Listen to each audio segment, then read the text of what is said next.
hear your prediction because you refuse to commit. You can fool these other people. You're not gonna fool me. I know actually what this is. They might not know.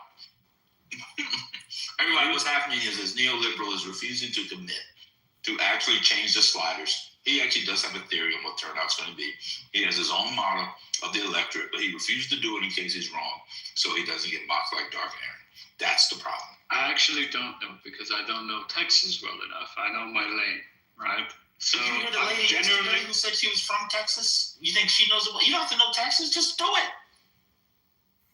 For what? I'm curious about this. Come on, neoliberal. Come on. Just do it. And this is how you know you have not been fully Negroized. Because if you were a Negro, you would just do it and not care about knowing it in one way or another. you would just do it. No, I genuinely think the data that we have at this point is whatever you do with the weights, it's going to be close to the 50 and dwarfed by the error rate. So it's like there is nothing more interesting here to do. You could use the Texas 9.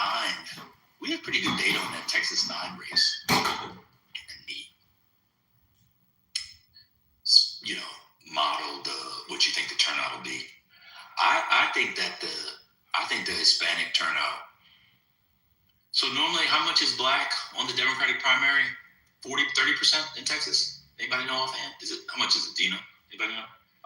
So Ben, did you look at how Crockett's doing with Latino women compared to Tallarico? She has a pretty significant lead. Yeah, I've seen those numbers. I'm gonna be a little bit Trumpy here. I don't agree with. I don't buy the Latino numbers. I could be totally wrong. I don't buy the Latino numbers. With the ICE, she didn't go to the ICE rally. He's pretty good on ICE. I don't buy the Latino numbers. Well, no, she's losing with Latino nuts, but with women, she's doing great. Well, we saw that hell. Just check. Man, sorry, it's 23%. The black voters, 23%. 23% of the primary. Let me read. That's not the about Democratic primary. Black voters are predicted to make up 23% of likely voters. They are called constituency, often described as making up about a fifth of the typical Democratic primary. Yeah, that's right. Yeah, that's about right. That sounds good. So they still might be 23%. And the Hispanic could go up because the Hispanic could eat into the white. I'm telling y'all, the Hispanics are going to vote this time in Texas like they never voted before. I'm telling y'all. Because I was looking at it, the Hispanics only make up, 25 to 30% of the general, right? But they're the plurality. They are the biggest group in the state, if I recall correctly. They're going to vote this year. I'm telling you, they're voting this year. They're voting this year. To be fair, though, in Jasmine Crockett's favor, I done seen a lot of plus 190s win outright. That's for sure. Right? She got a shot. Puncher's chance for sure. There's no doubt on that. And the other side, you mentioned Latinos. Latinos in the Democratic primary are 28% of likely voters. So I understand Negroes are outnumbered down there. So we need the hombres. We need our Latin brothers and sisters. I don't know. I don't know how y'all feel about this lady. Goliath got me saying, fuck this lady, and I agree. She should stay where she is. And I've heard you say, Ben, she can head up some committee or something like that. Yeah. We don't. No, it's not Bucker. Let's everybody calm down. Man, Goliath, he's sitting in charge of 100. Matt's crashing. You can't. Any man that lifts weights and drives a Tesla, can't trust him. And that's Matt Goliath. So there you go. Brandy. Hold on, Brandy. They did. That's what I'm saying. In Texas, they are voting Democrat. That's what I'm saying. The Texas 9 race, man. Y'all gotta keep up. Then that 2024 election, man, that 2024 election is going to be the anomaly of anomalies. Yeah. I'm telling y'all, we already see it. What was it? Trump won counties full out in New Jersey, and they swang. You got me swanging. They swang 20 points to the left. I mean, They hate the we all have talked about Texas 9, but a big part of winning Texas 9 was the Latino swinging. Yeah. Oh, my bad. Sorry. No, I'll put the article. Brandon, you might not have been here. I'll put the article in the chat on Texas 9 from the Texas Tribune. I think you get 5 free articles a month. I'm at my limit, so I'm going to have to buy. I'm going to have to subscribe to it. But they don't like the ICE thing. They like getting rid of the criminals. They don't like regular people on the job getting jacked up. I mean, I wish Trent would actually report on the Valley, because I'd be interested in what the Latinos in the Valley think of the primary race. And I can't find any. Did Cuellar endorse somebody? Probably not. Like, what do Latinos in the Valley think? There's millions of people in the Valley. Why would Trent report on that when he's in Tehran? That's a good point. I apologize. The question, Latin vote swing towards Crockett or swing towards Tallarico? Is that the question? The RCV is not going to Crockett. The RCV is going to Tallarico. She's not even been to the RCV. She didn't campaign there, and they're on Twitter talking shit about her. They're saying RGV? What? Wait, I'm sorry, RGV is the RCV. RGV, I didn't mean to say Rachel, it's yellow. RGV, yeah, they are complaining that she hasn't been, and they're confused as to why. They said that some of these little counties said they invited her multiple times and she won't show up. I'm just letting y'all know what people are reporting on the ground. Yeah, I don't know what the newspapers are down there. But Kimberly, can you do some investigation for us, Kim? Can you do it? Britt, yeah, what are we looking for? What's the Valley? Like, what is the Valley? I'm not getting any. I know El Paso's going to vote for him, West Texas, and I know, but what is the Valley Democratic stronghold? What do they say? I know San Antonio, which is not the Valley, to the Valley. I know the newspaper there endorsed her. But what are people in the Valley saying, especially around the question of ICE and immigration of Latinos? She ain't been to Hidalgo County. She ain't been to Cameron County. Okay. She ain't been to what's the other one? Willisey. She ain't been to Yeah, I don't know off the top of my head, but I can take a minute to look. He was just in Laredo. He just had a rally in Laredo. But I want to know where the people are. Like, Where's Marshall? Don't Marshall live in that area? He does. I mean, he may be working or something. I mean, I'm gonna let him Is answer. it strawberries? Because he's a sharecropper. I mean, McAllen is not that small. I mean, it's broad, it's broader valley as well. Hidalgo County. I'm just saying, like, there are areas that have papers. I don't remember all the names of the papers. And then, like, the Monitor is a big one there. But, she's not been endorsed by any of them. So I don't really understand what's going on. Rio Grande Valley. I don't know what the RCV is. I said RCV. I'm ranked choice 7. Hello, my brain. She is not putting up. I don't think she even thinks she's going to do well there. That's why I think she's avoiding those areas, and she's staying primarily focused with San Antonio, Houston, Dallas, Fort Worth. And she knows she ain't doing shit in Austin, but she's probably trying to be at least somewhat competitive there, just like he's trying to be competitive in DFW. But I mean, we're also thinking that North Dallas is just going to. I'm sorry, let me not say this. Y'all call me a cunt. Y'all think that she's the only one that's going to do well. All I'll say is that in DFW, and she is not. Well, neoliberal has her at like +80. That's insane. I don't know.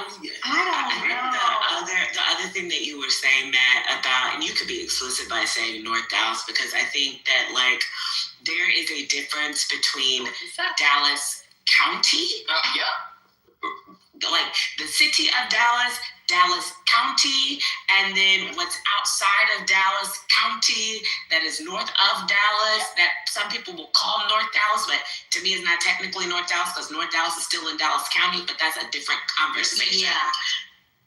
Those are white people. Like, there are a lot, like, Addison, Yeah. Richardson. Do they have Like, precinct by precinct? Does the Dallas County Clerk release that? Yeah, on the website. Go to Vote Hub. They have all the. Oh. Yeah. Oh, okay. There's a Wait, lot of data. because that's like a big. Yeah. Okay. That's why I'm saying that he is going to run it up in North Dallas. North Dallas. South Dallas, she got it. But people are also overestimating it because it's her district, and that's wrong to do.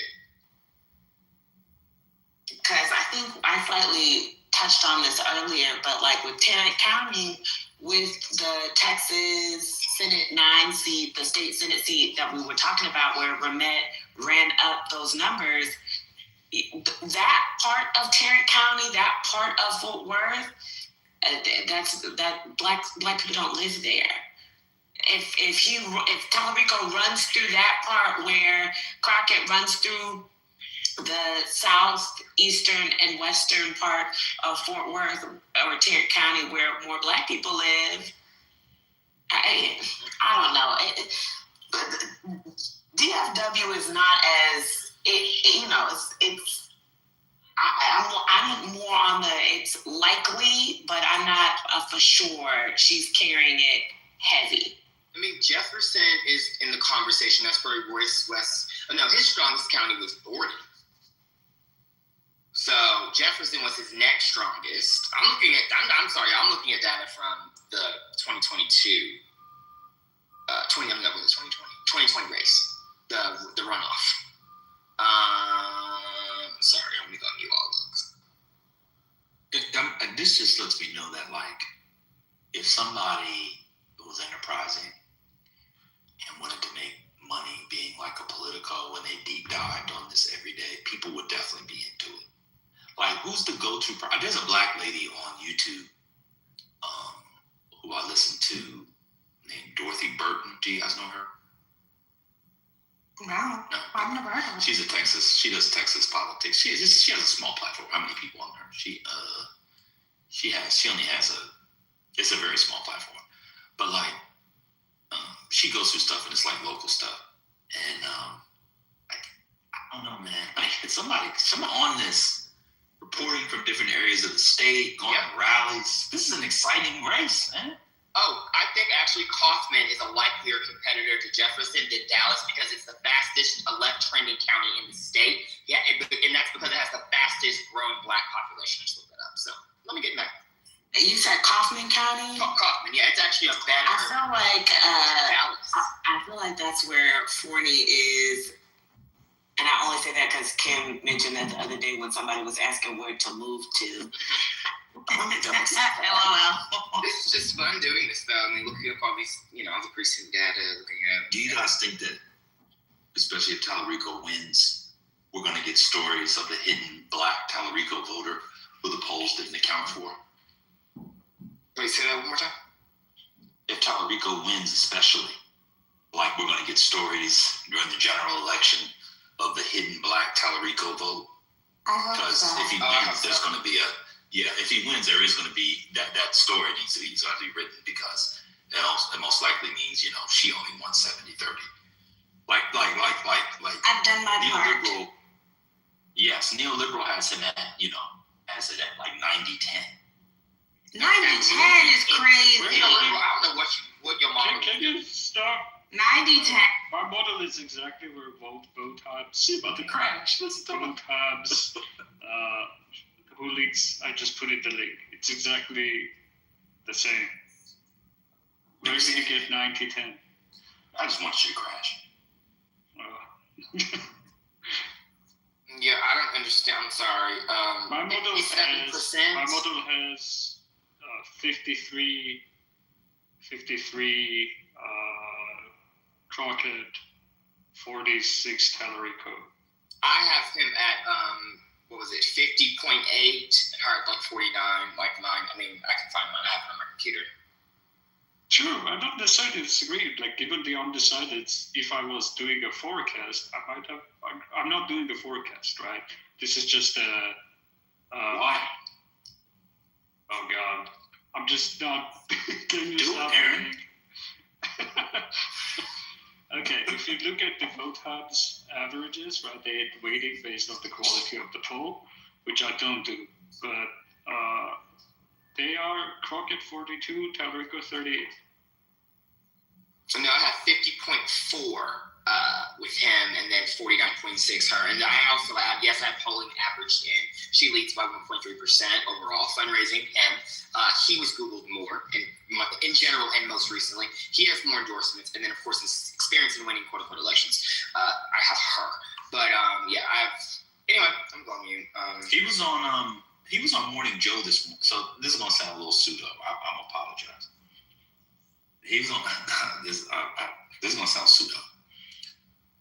I have no data for this, so don't hold me to this. His ability during the next 10 days to get on what I call the Sutter Home, Chardonnay, Old Black Lady, Plantation, Democrat TV shows is going to help him win some votes he would not have otherwise have won. Huh? Yeah, my mom watches a Colbert, Morning Joe. These people get up in the morning, they pour on baby. The View. You know, we didn't have grapefruit juice when we was growing up, but now you can get grapefruit juice, and I can use my Social Security for it. Give me some grapefruit juice, baby, and at about 11:30 a.m. they get them little bottles of Sutter Home Chardonnay. I just put that in there, mix it with some water. If you cut it with water, it cuts the alcohol, baby. All day long, they had MSNBC and CNN playing all day long. Then The View. Then back to MSNBC, Morning Joe. Then The View. Y'all know exactly how the black people, and they're deep into politics. They got newspapers all over the house, and they're just plantation Democrats. They know Jasmine Crockett. Now, I saw that little white boy on Morning Joe this morning. I love Joe Scarborough. Got a nice head of hair on him, and that Mika, she better treat my Joe right. Y'all know exactly the type of old black lady I'm talking about. They vote in every election. A lot of them volunteer at those. You ever notice you go to a poll, you could be in a white neighborhood voting, and it's still black lady, and they're like busting a negress over age 60. Let me continue. That lady, that's gonna be. I like that little white. You know that Jasmine. I love my Jasmine, but she just a little too hot. But I saw that boy, and he was talking about Jesus. And when you talk about my Savior, when you talk about the Lord, he was saying how we need to welcome all that. The Lord, you don't make small for the political parties. You make them big, baby. We need to be in Jesus where I'm going to vote for that baby. He got the anointing. I'm telling you. Him being on these shows is going to help. I'm telling you. I mean, my mom lives in the Haltom City part of Tarrant County, which is a suburb. And she said that she is undecided. She plans to vote this weekend. And by the way, undecided is good. That's after a lot of lobbying, a lot of cajoling. Well, I can't cajole my mother. I'm sorry. A lot of explaining. Okay, we've gotten to 50-50. So I really believe, if she can get to 50-50, believe that there is a secret Negro Talarico vote. Eric lives in Dallas, and his new wife, she's a black boule girl. She's voting for. They're both voting for Talarico. So. I think that the young blacks for sure are going to vote for Jasmine Crockett for sure. I think that black bougie Texas vote, he might be able to siphon off like 40% of them. That sounds high. 25, 30%. Yeah. I think a lot of them think she is not going to win, though, because they actually have brains. Some of them are not just I'm just going to vote for her because she's a black woman. Oh, my God, I have to do it. A lot of people in Texas aren't actually like that. And that's why. I think a lot of them think she's too brash. Correct. And they know what that Jesus talk in Texas. But that Jesus talk, I think, is going to appeal to a lot of older black voters. I wouldn't be surprised, man, if he wins a good portion of them. Oh my gosh! You know what my mom said? She actually mentioned that Crockett never talks about the Lord. Yeah. She's an atheist. She is? I mean, she's an atheist like all of you are atheists. You you're like culturally Christian, but like y'all don't really believe Jesus walked on water. Y'all don't really believe he was resurrected on the third. Y'all don't really believe. Not too much. I definitely don't. You shaking the table with that I'm telling you. Yeah, I mean, I'm a Jew, but all right. These old black people believe that Mary, peace be upon her, was in fact impregnated Yeah, by God. They believe that. these people are mentally ill. Well, that's a different discussion. Ben, to your point, when you played the Talrico speaking yesterday, and when he got to the point about grief, I was like, the black Christians here, the AME, as an AME girly, I was like, oh yeah. Yeah, they love that. He's speaking of my time right now. He's speaking to me that they would eat this shit up every day. This speaks to the core of what they believe. This very much would get black people, well, the churchy Christian, at least AME girls. I don't know about the Baptist girls. I can't speak to them. But at least the AME people who go to church, oh yeah, that would get them fired up. Because it's just like for me, as an AME girly, it's very aligned with what I believe. So I was just like, oh yeah. I'm mad at you saying the Baptists aren't saved. Oh no, that's not what I'm saying. I can't speak to y'all's experience. I can't speak to whether or not it speaks to y'all the same way it spoke to me. That's what I'm saying. You know, They're not. You don't have to back. I'm a Kojic girly, and from a past life, and it spoke to me. I wanted to say, glory. Hallelujah. She's at work. She can't speak louder.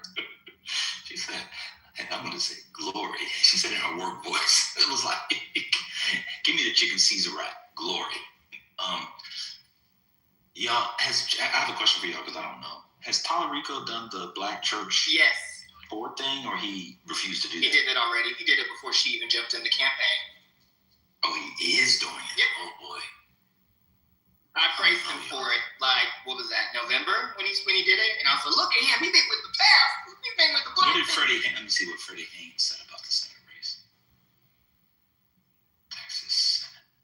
No, I'm not a surrogate of Talarico Leon. I just have a brain, unlike several other, niggas that run around this app. It's just sad. I thought that we all had brains, but sometimes I guess people chose Timu to buy theirs. I didn't. Wait a minute. So what high profile Texas endorsements has she gotten? I know she got Angela also Brooks, but that doesn't really do much. Senator from Maryland, but did she get any of the, did Al Green endorse her? Al Green, right? He didn't?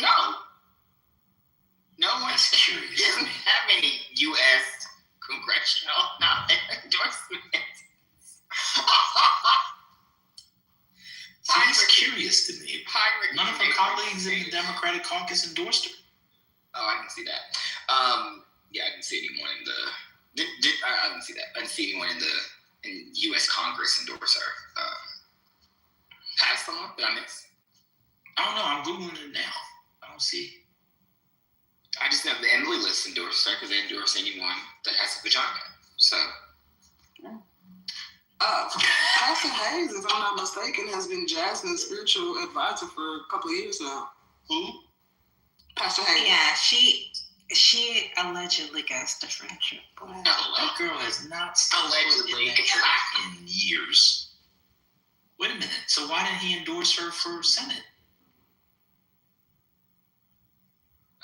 Castro didn't even do it. I'm sorry, even the San Antonio mayor Castro, who ain't doing shit working for some get off the vote organization, he didn't even endorse. She's not gotten any major. I'm sorry, I'm not sure any names. She's not. Also Brooks, congrats. Heinrich endorsed Talarico. Coons basically soft endorsed Talarico. Leadership likes her. She's not gotten anywhere. Her bestie AOC hasn't endorsed her. She went and followed Talarico after the hoopla. So Something's off.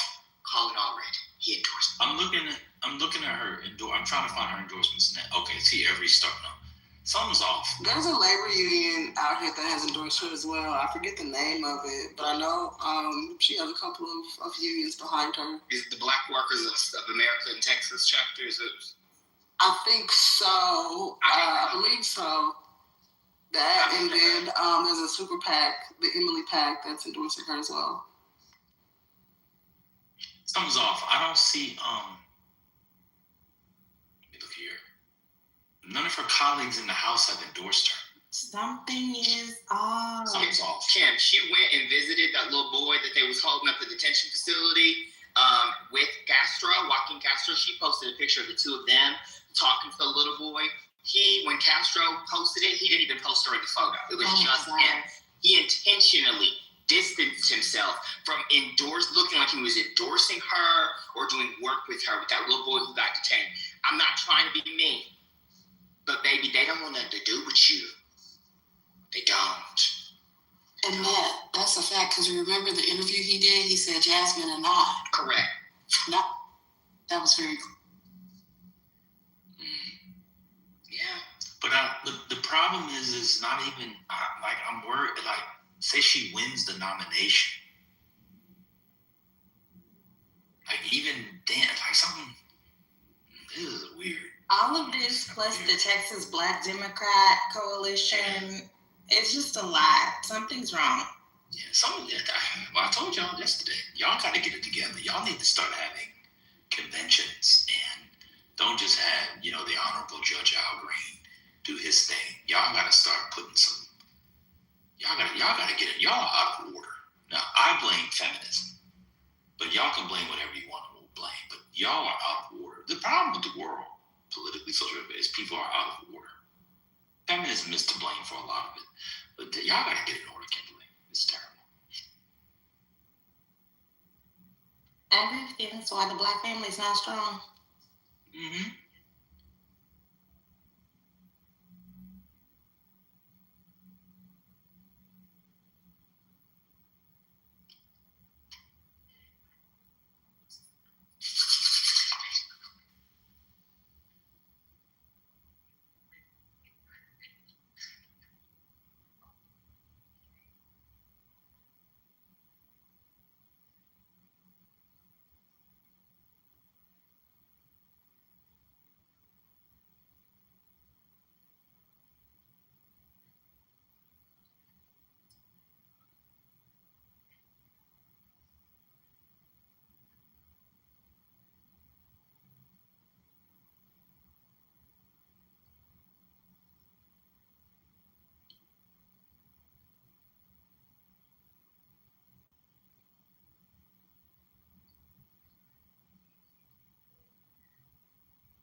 Has Freddie Haynes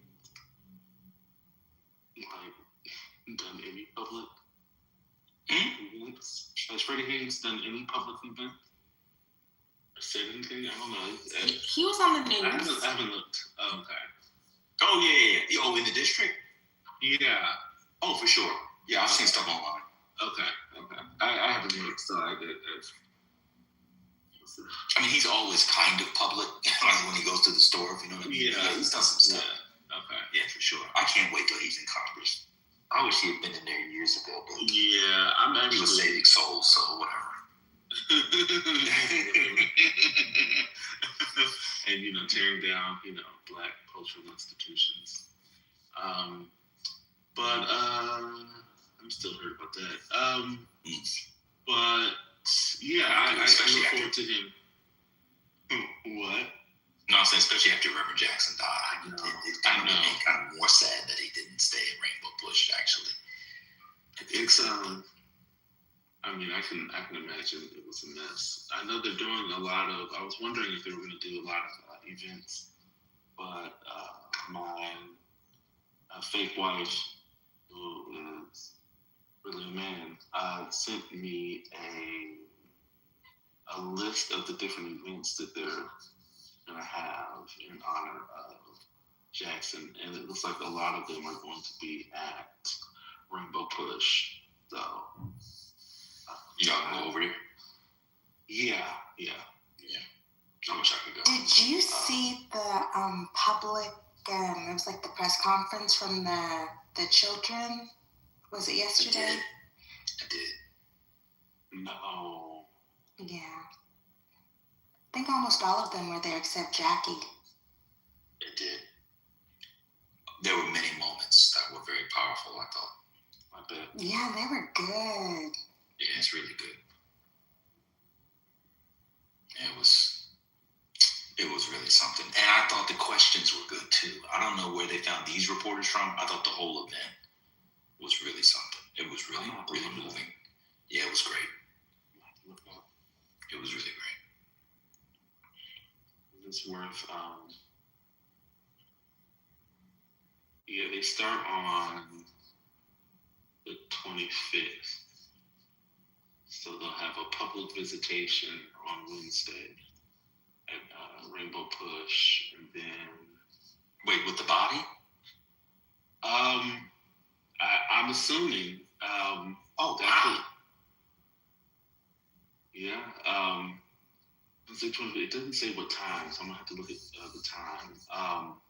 But then on Thursday, there's another, so they're going to do two events. No, I'm sorry. Wednesday, Thursday, Friday, they're going to do public visitations from 10 a.m. to 9 p.m., at least it says on Thursday, and then Friday, 10 a.m. to 6 p.m. And then they're going to have a celebration of hope. I'm not sure what day. I guess it's Friday. Yeah, Friday. And then a homegoing service. But it says from 10 a.m. to 9 p.m. I don't know what that's going to look like. And that's on Saturday. Okay, I've used a couple different models. The models are saying that based on Tuesday and Wednesday, the Blacks are running it up in Dallas. So it's the inner city and the southern, sorry, they use the word inner city, sorry. And the southern sector, everybody knows that that's where the Negroes live.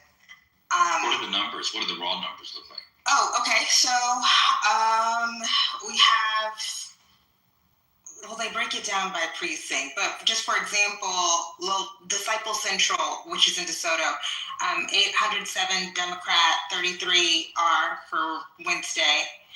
And then in the wider areas, we'll say Addison, it's 98 Democrat, 60 Republican.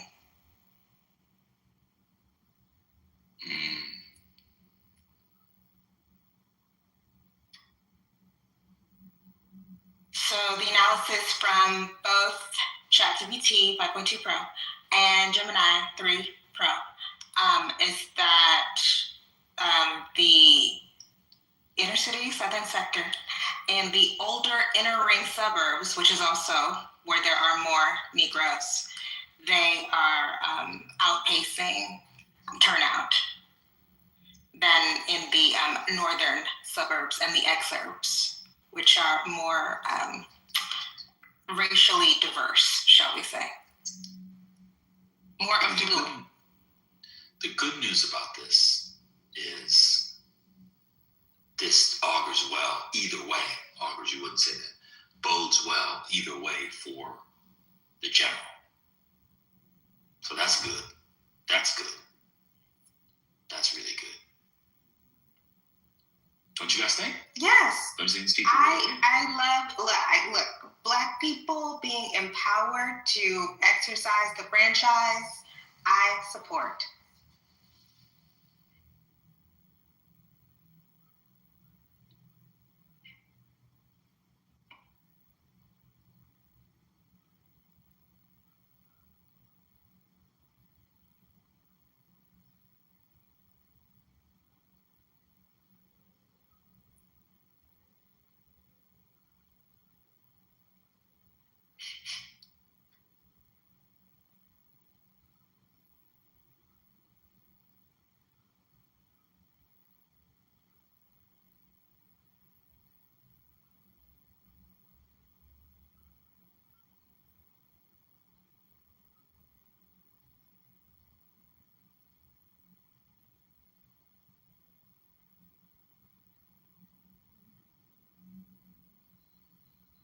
Did y'all ever watch?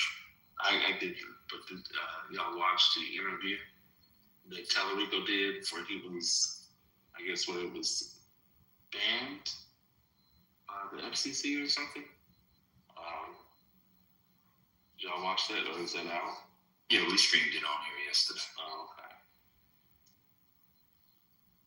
okay. Was it good? I mean, did he do well? It was fine. Yeah, it was fine.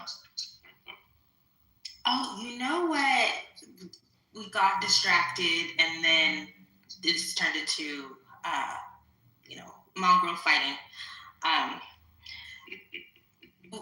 We never played off. That speech that everybody was talking about, that had the talk about the Epstein class. That's right. It was 30 minutes. Or you going to start? Oh, I was. Yeah. Then I got distracted. Wait, let me find some clip.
Oh, this isn't from that speech, but I feel like this was kind of good. This was posted 2 days ago.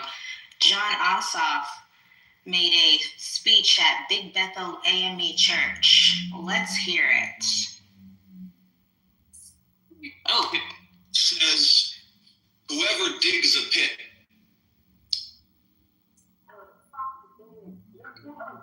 Whoever digs a pit will fall into it. Scripture is full of kings brought low by their own arrogance. Ahab surrounded himself with 400 yes men, false prophets paid to affirm the king's delusions. And those delusions led him to his defeat. And among today's false prophets are the election deniers, who indulge this president's obsession with overturning the 2020 election. Hear me when I say this. They tell a lie so absurd and therefore so debasing to tell that the act of telling it proves the teller's total and humiliating submission. Says, whoever dig. I'm sorry. I'm Ossoff pilled. I am Ossoff pilled. I will affirm what you can all clearly see. You can see it, right? Our nation is afflicted and in crisis. Americans losing insurance,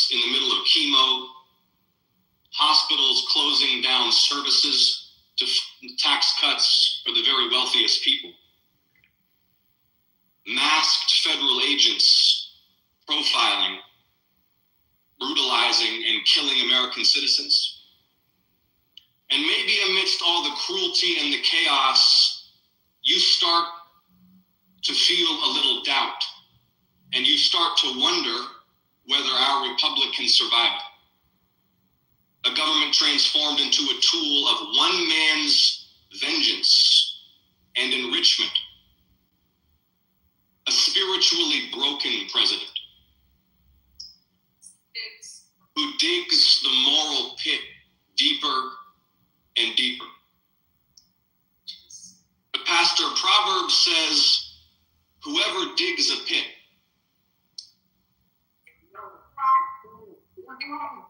whoever digs a pit will fall into it.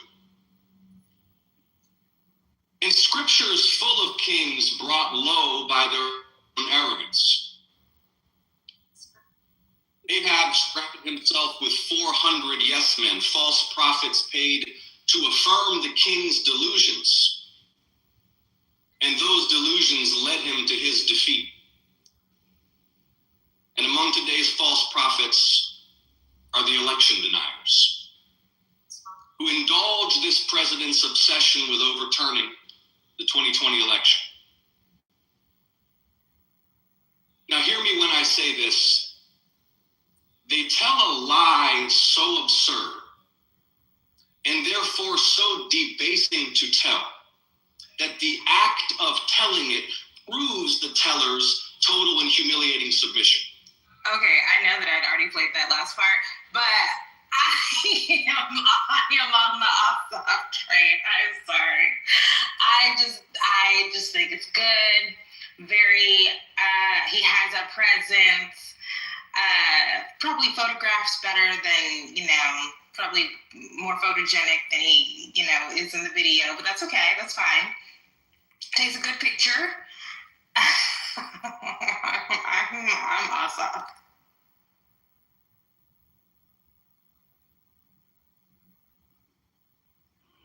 He's everything Shapiro wishes to be.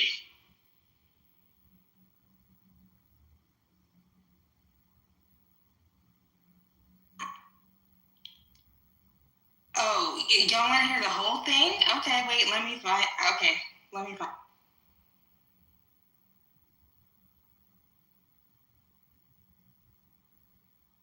So I started off looking for clips from his big Atlanta rally speech, and then I stumbled upon, we'll call it a sermonette or whatever that he gave at Big Bethel AME just a couple days ago. And the new clips are good, but I see if they have the full video of his whole speech.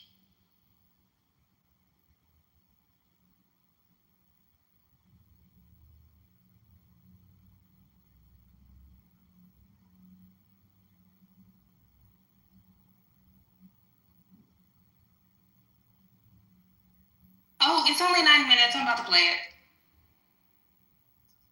Please stand to your feet as we receive a champion for justice, our United States Senator, John Ossoff.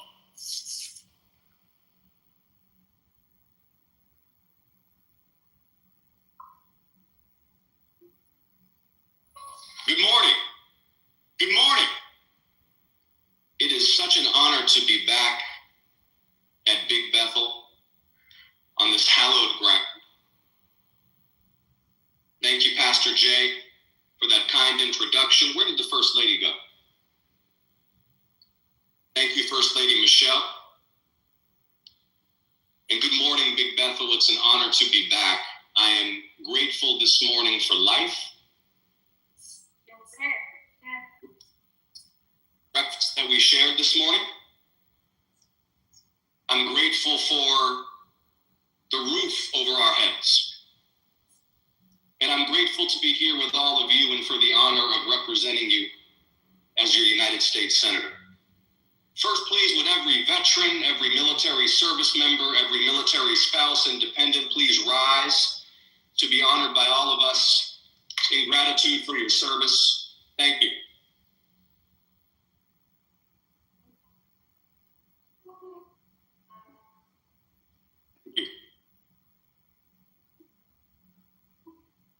Now, first, I will affirm what you can all clearly see. You can see it, right? Our nation is afflicted and in crisis. Americans losing insurance in the middle of chemo, hospitals closing down services to fund tax cuts for the very wealthiest people. Masked federal agents profiling, brutalizing, and killing American citizens. And maybe amidst all the cruelty and the chaos, you start to feel a little doubt, and you start to wonder whether our republic can survive. A government transformed into a tool of one man's vengeance and enrichment. A spiritually broken president who digs the moral pit deeper and deeper. Pastor Proverbs says, whoever digs a pit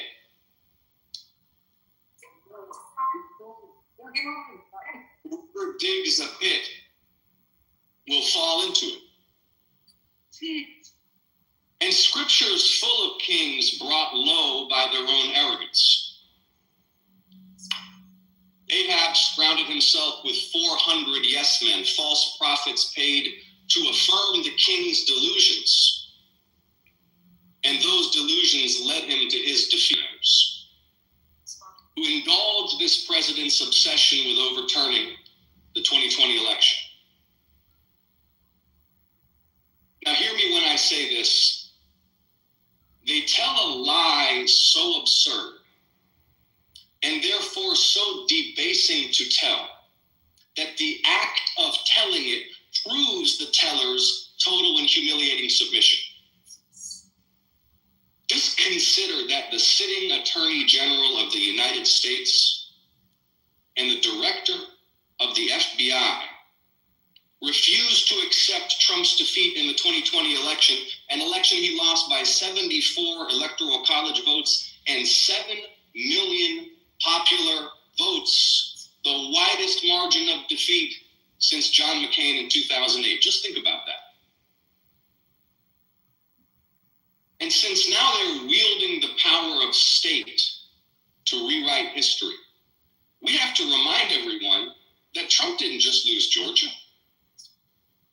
He lost Arizona. He lost Michigan. He lost Nevada. He lost Pennsylvania. He lost Wisconsin. And then he tried to cling to power. Tried to intimidate Georgia officials to find him more votes. Ginned up a mob that tried to hang his own vice president. And today still obsesses over his shame. So he sent them to Fulton County.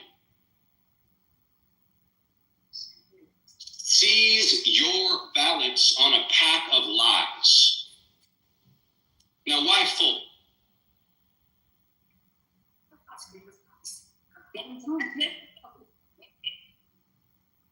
Well, in part for the same reason this president posts videos that depict Barack and Michelle Obama as apes.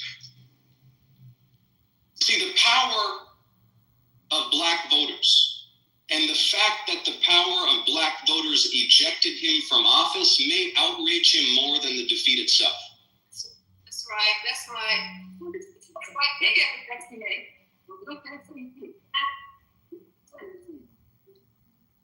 And so he tries to delegitimize your exercise of power. And now with elections approaching, he tries to suppress it. How foolish of them to come to the cradle of the civil rights movement and the doorstep of John Lewis's congressional district to spread those lies and seize your ballots. How foolish. Foolish. Sorry. I'm in it. I'm sorry. Okay. Let's keep going. To launch an attack on voting rights here, at the political and spiritual center of the Black history they seek to erase. You see, like Ahab, he's surrounded by yes men. Because if this president had wiser counsel, Pastor, they'd warn him against attacking here in Atlanta, Georgia. Because the power of the presidency is nothing compared to the power of the people. Nothing. And our answer will be massive and overwhelming. 61 years ago in Selma, when John Lewis and Hosea Williams and Amelia Boynton marched into billy clubs and bullwhips, they didn't know that their movement would succeed. 6 years ago, when Georgians took those hard-won rights and set out to elect the Jewish son of an immigrant and a Black pastor who holds Dr. King's pulpit at Ebenezer Baptist Church, we didn't know that our movement would succeed.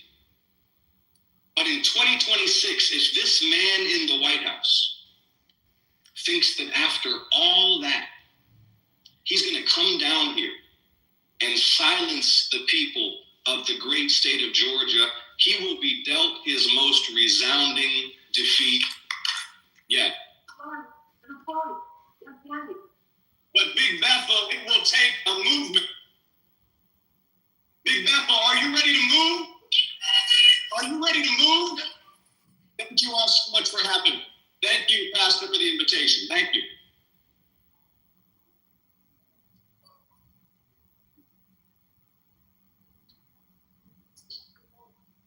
My God. My God.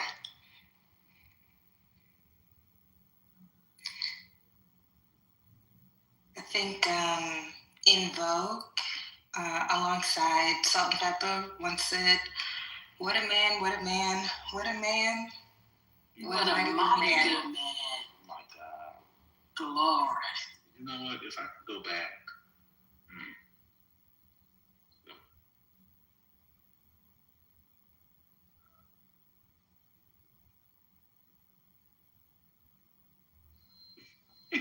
On say get some water. It was good. I mean, I wouldn't expect anyone, anything less from a Georgetown educated man who also, where do you go? Wait, I'm sorry? School of Economics. Oh. Yeah, I would expect him. I expect him to deliver and to be well prepared to engage in audiences. Yes. To engage, with his constituents, and in a way that seems familiar to them. Yeah, did a good job. Oh, thank you.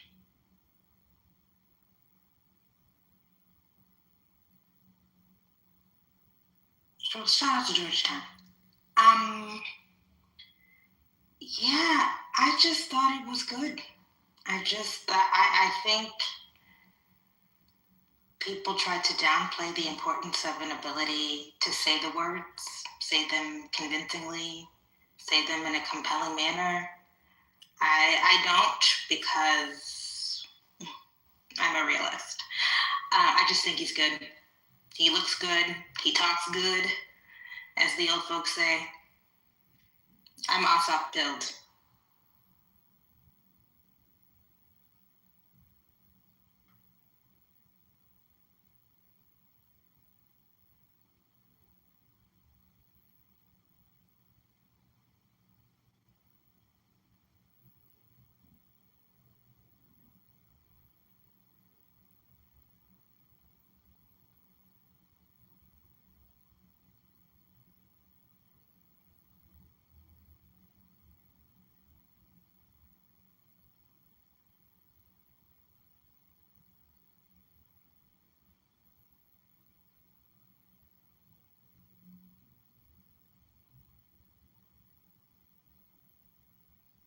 Okay, in this lull, I will play another clip from Ossoff posted 5 days ago. This is taken from the long Atlanta speech. See, Donald Trump, J.D. Vance, Stephen Miller. They offer a small, closed, menacing vision of America defined by fear and scarcity and exclusion. They imitate the blood and soil rhetoric of history's worst regimes. Immigrants, Donald Trump says, are poisoning the blood of our country. Those are the kinds of words used by the most dangerous men in history. I listened to a speech a few months back by a senator from Missouri who was aligned with the president, and I think what I heard him say was that the only real Americans are those descended from the original European settlers. Now maybe he forgot the Mayflower itself was full of religious exiles fleeing persecution. But our heritage isn't limited to that of the Pilgrims and those who settled the West. America's heritage includes the descendants of slaves who won liberation from slavery and Jim Crow. It includes the Creek Indians who lived in Middle Georgia for 11 centuries straight. It includes immigrants from every region and continent who arrived here fleeing persecution or seeking opportunity. Americans are not a race. We're a people. United not by ethnicity, but by shared convictions, and that is what makes us exceptional and a beacon to the world. How amazing is it that the most powerful nation on earth proclaims as its core values that all are created equal, with inalienable rights to life, liberty, and the pursuit of happiness, no matter how humble our beginnings, no matter our ancestry, no matter when we arrived on these shores. George Washington wrote in 1783, America is open to receive not only the opulent and respectable stranger, but the oppressed and persecuted of all nations and religions. 1783. Atlanta, that's a legacy worth protecting. And I was thinking the other day, what would the founders think if they visited us today? Well, they would see that slavery had been abolished. They would see that Americans without land and then women and then the descendants of slaves had secured voting rights. That American leadership in science and discovery had propelled knowledge and technology to unimaginable heights. They would see that the United States had become the superpower that defeated Nazism and communism. They would see a pluralist democracy, people of all colors descended from every point on earth, stitched together out of many nations into one, still the greatest hope for mankind. But they would also learn that of the world's great rich nations, American life expectancy is the lowest, while our childhood poverty, murder, and maternal mortality rates are the highest.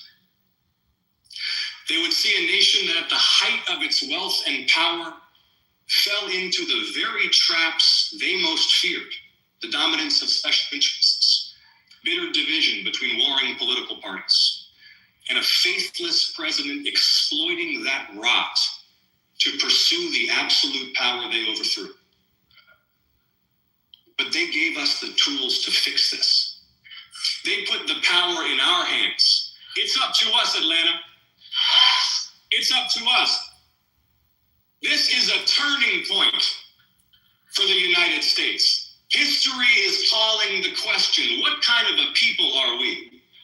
I believe the measure of our success is not how many of the poorest and most vulnerable families we hunt down and shackle and imprison and deport. The measure of our success is whether each generation achieves greater health and prosperity than the last, and whether we live up to the promise of equal justice for all. I believe we can lift American children out of poverty. We can keep our communities safe from violence. We can make sure every mom and every baby in America gets the best care in the world. I believe we can reform our corrupt politics. We can unite the... I have to say, this person does not sound like Barack Obama. No, He does not. I don't know what these people think. Yeah, this doesn't sound like Obama. He sounds like a white man who lives in the South. That's exactly what he said. One who graduated college. That's exactly what he sounds like.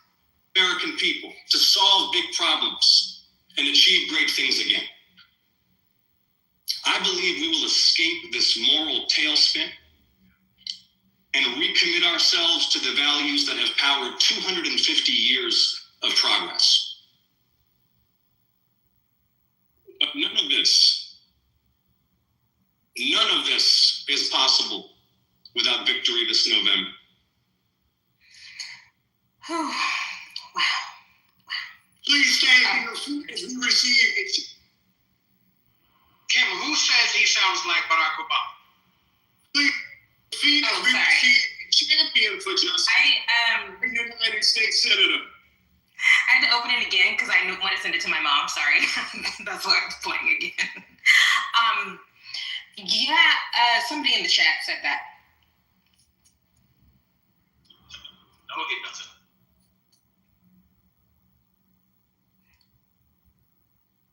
Are y'all up for one more 5-minute clip? This was posted yesterday. It doesn't have a whole lot of views yet. I've never seen it.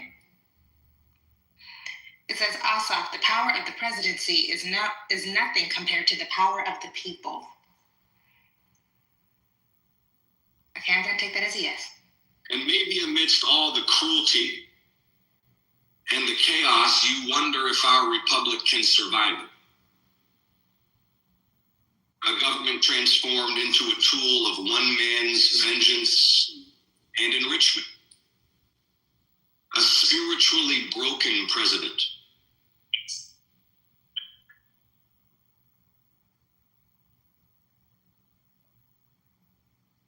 Okay, so I didn't look at what this is, but it's a delta something. It's a delta something. Who digs the moral pit deeper and deeper. Pastor, Proverbs says, whoever digs a pit,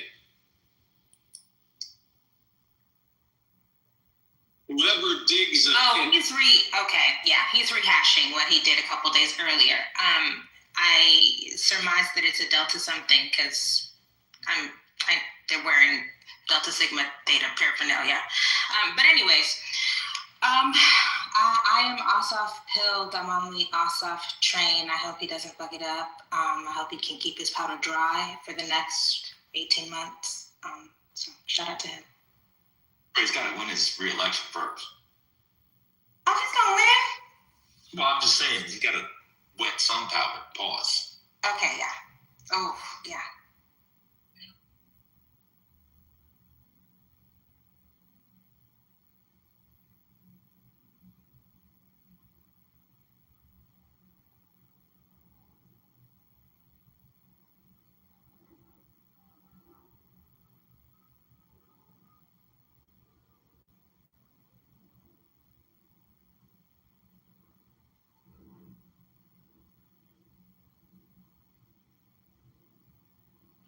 Dan, you think if he pulls it off, he will just make the jump to the 28 race immediately, or not? Oh, for sure.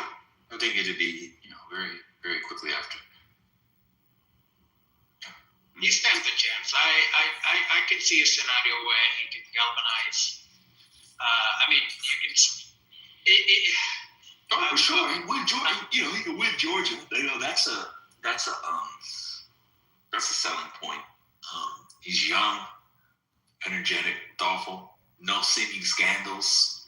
He doesn't come off as the woke that they would try to do. The Republicans don't really say much about him. There's not much to say. He kind of keeps his head down and does his work. Mm-hmm. Yep. And he knows when to stick his head up and put it back down.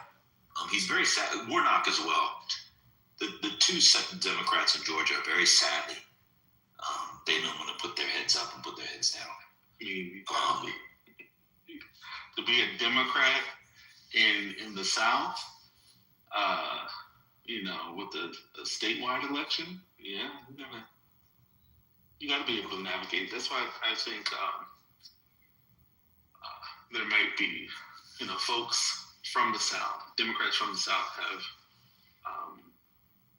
probably a better chance at the nomination in 2028.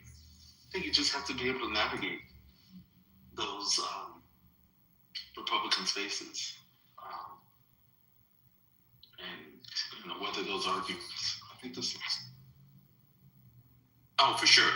But I mean, like even in the Senate, when they do Senate hearings and stuff, he Oh yeah, he's good at keeps it. it serious, and he doesn't find himself shucking or jiving, let alone chucking and jiving.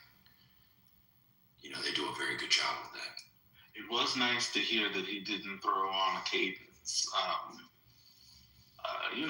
He doesn't have a draw, like I said in chat. Like he doesn't have a Southern accent, but he definitely speaks at the speed of a Southerner, of a genteel Southerner, and says all the things you would want. I don't hear white people frequently say that they're thankful for another day. I'm just thankful, for my life, health, and strength. That's not something that white people normally say. So he was able to say that as a white person, but in a way that I think connects obviously with Black audiences, Black religious audiences, particularly, in a way that didn't have him like moaning and reaching into some artificial Negro spiritual. Yeah. Well, he is from the South. I understand. Oh, okay. The people that say that norm Southerners. You know what? Since you don't have much familiarity from the South, given where you live and where you're from, some blacks can take you to the South to see how the white people are. Okay. Yeah. Mm-hmm. That's what we were told the other day. None of us live in the South or lived in the South. Remember that? We were told that yesterday. Oh, well. I mean, you definitely don't. Never. I've never been there. You've never been there. And in fact, clearly you haven't either. I just defend Texas, but I'm not. Apparently, I crash out in Texas, but I'm definitely not there, and I've never lived there. Oh, I have some updates from ChatGPT 5.2 Pro. All right, so I asked them to run it again and do a different kind of analysis. So the second analysis shows that the most Democratic votes in Dallas County have come from the Oaklawn Branch Library. Now, I don't know if y'all know Dallas. I moved to Oaklawn at first when I moved here. It's the neighborhood. Oaklawn and Cedar Spring. It's the neighborhood. So they have the highest Democratic turnout. It's a very educated, uppity, obviously progressive. That's where this big Texas Supreme Court fight over rainbow sidewalks has happened. So the AI is telling me that is a good sign for Tellurico. And then the next highest is Friendship West Baptist Church. They have the second highest Democratic voter turnout. And of course, we know what that is. So, looks like it's a fight. It's a fight. Did Haynes endorse Jasmine Crockett? Was that like an official thing? He hasn't. I just looked on his socials. He hasn't. Let me look one more time. But I don't think so. Okay. She must not be paying her time.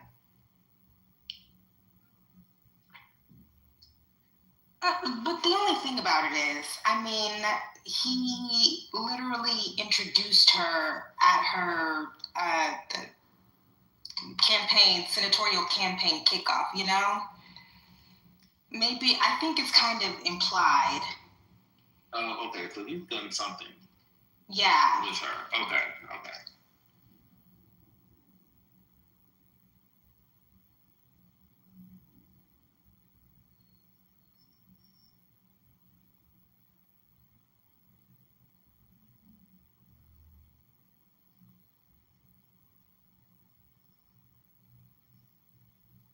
I'm sad that I moved from the district that I never lived in.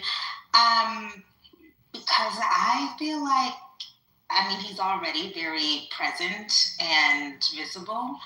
I feel like he would be a much more active congressperson in the community, visible, accessible. So, shout out to Texas 30.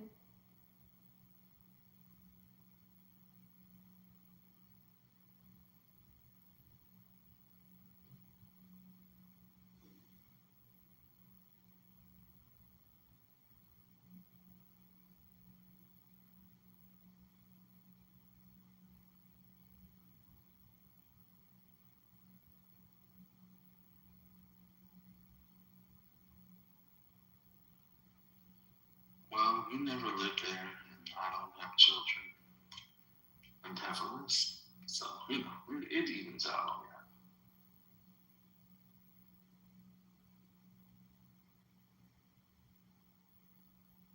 So this is interesting. I see Texas Democrats endorsed Haynes.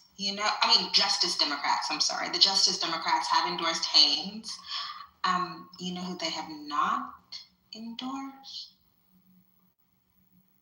Okay, sorry, I'm just saying.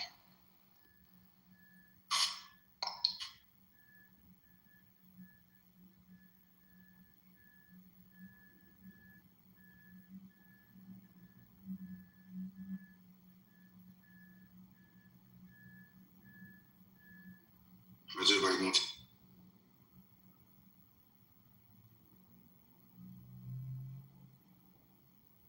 Wonderful, wonderful.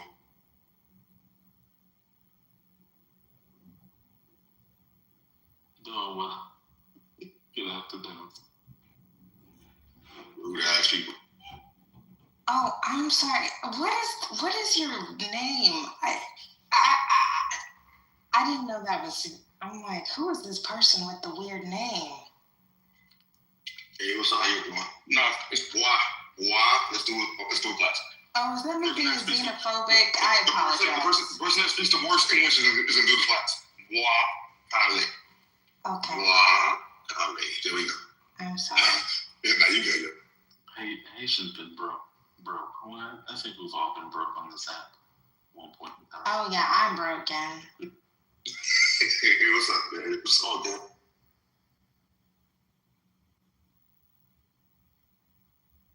Hey, I'm sorry, I was away from my phone.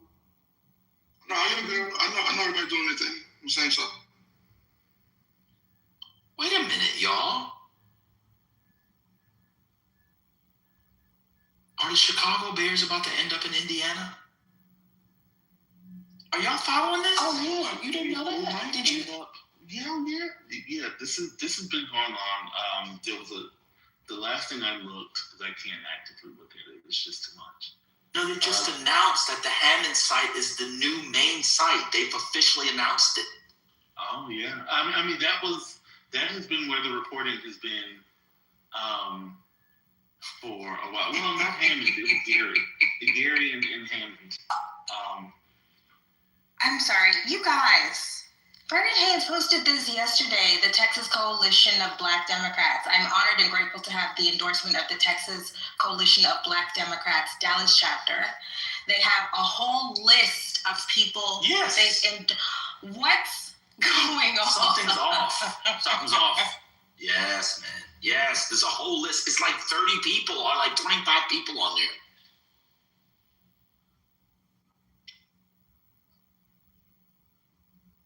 Yeah, something's off.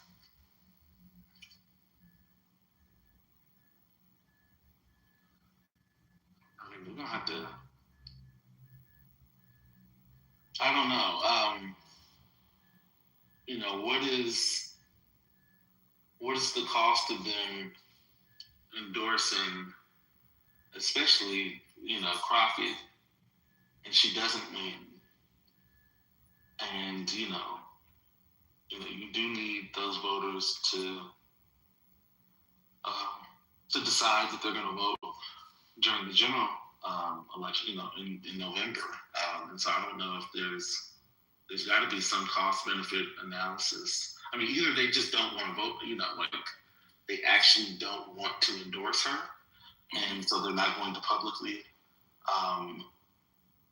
endorse Tallarico, or there has to be some calculation that sort of supporting her and her not getting it will do something to the vote in November, or the turnout. Like, I don't.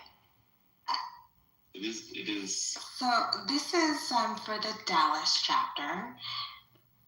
They would lose nothing by endorsing her. That's my only thing. Like, what do you have to lose? I'm gonna start going to Texas Coalition of Black Democrats meeting. I'm about to do some investigative reporting.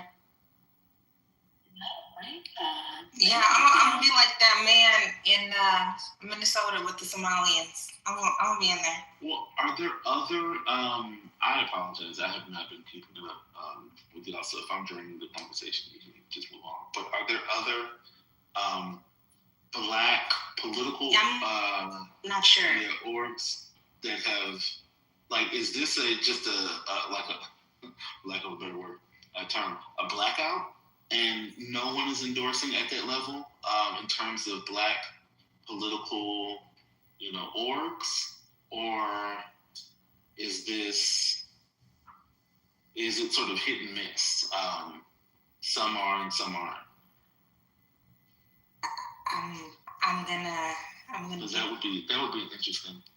Yeah, I'm getting my Twitter fingers on it right now. Oh, thank you. Because that would be interesting. That would be an interesting story to uncover if there was,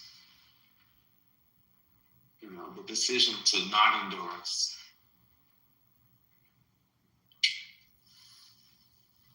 Anyone. Just stay out of it.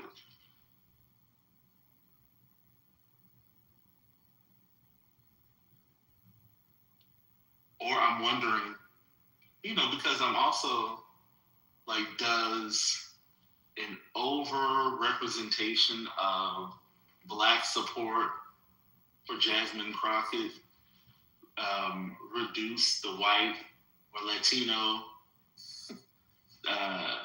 desirability for voting for her? In Texas, it could. She could be seen as the Black candidate. But if this is Dallas, she has to do really, really well among the Blacks in Dallas. If I had to guess, I wonder if there's sort of like generational fight. I'm gonna start going to these meetings. I'm on the website right now. I'm gonna implant myself into this organization because I'm genuinely also I wanted to get more involved anyway, but I'm super curious because certainly they understand that it looks weird when you have endorsed candidates up and down the ballot and you don't endorse at the very top.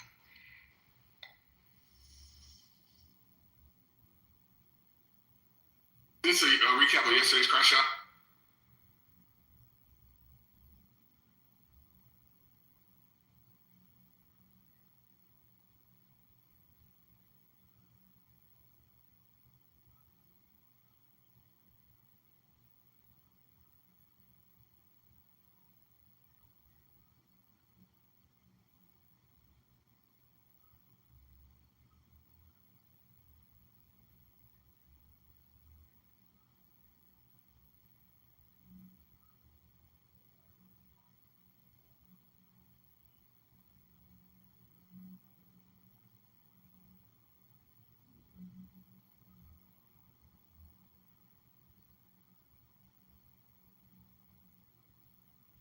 Wait, is nobody speaking? I thought my Wi-Fi was like fuck with me. Y'all need to sit here in silence on this. Oh my god. What's up, H? How you doing, bro? Alright. That was some excessive niggatry yesterday. I swear, bro. And I'm so glad I was not part of it.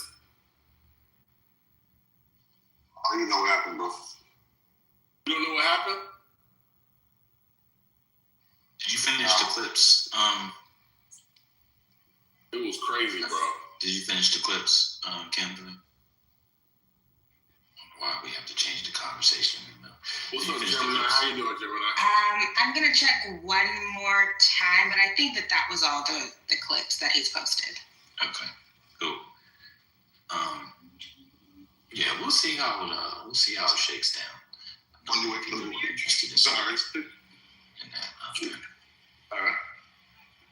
Oh wait, Ossoff was on Colbert. Or was this Yeah. Is this an online only feature? Is that what they're doing now? I don't know. Okay, I'm about to play this 5 minutes. Hey everybody, we're back with Senator John Ossoff of Georgia. We're going to talk about what the action that Donald Trump and his Justice Department have taken down in Fulton County, Georgia. 3 weeks ago, the FBI raided the county election offices and seized 700 boxes of material from the 2020 election in a part of Georgia that he had contested fiercely. What do we know about why this happened? Look, this all goes back to the president's obsession with overturning the 2020 election. And you all will recall that so many of his conspiracy theories began in the state of Georgia. Remember, he called Georgia's Secretary of State, our top elections official, in Raffensperger. And he asked him, he intimidated him, he pressured him to, quote, find him exactly the number of votes that he needed to win in a state that he had lost. And his lies about Georgia were part of what ginned up that mob that sacked the U.S. Capitol and tried to hang his own vice president. So he has been obsessed with Georgia ever since. And I think what we're seeing is that he is wielding official power and wielding federal law enforcement in order to try to pursue his obsession with overturning the 2020. Are we allowed to offer criticism? Because I am going to do that. So my immediate criticism, and by the way, critique is good. Critique is how we get better. Okay, critique is how you win. My immediate critique is that you can't bring pulpit energy to an intimate interview. I understand that this is broadcast, but it feels it's too theatrical. Just like bring it back a little bit because you're talking one-on-one to a human and there's a camera there and there's an audience, but still you want to indicate that you are talking to one person. Anyways. Do we know what was in those boxes? It was ballots for Fulton County voters. And, this has really shaken people in Georgia, where we have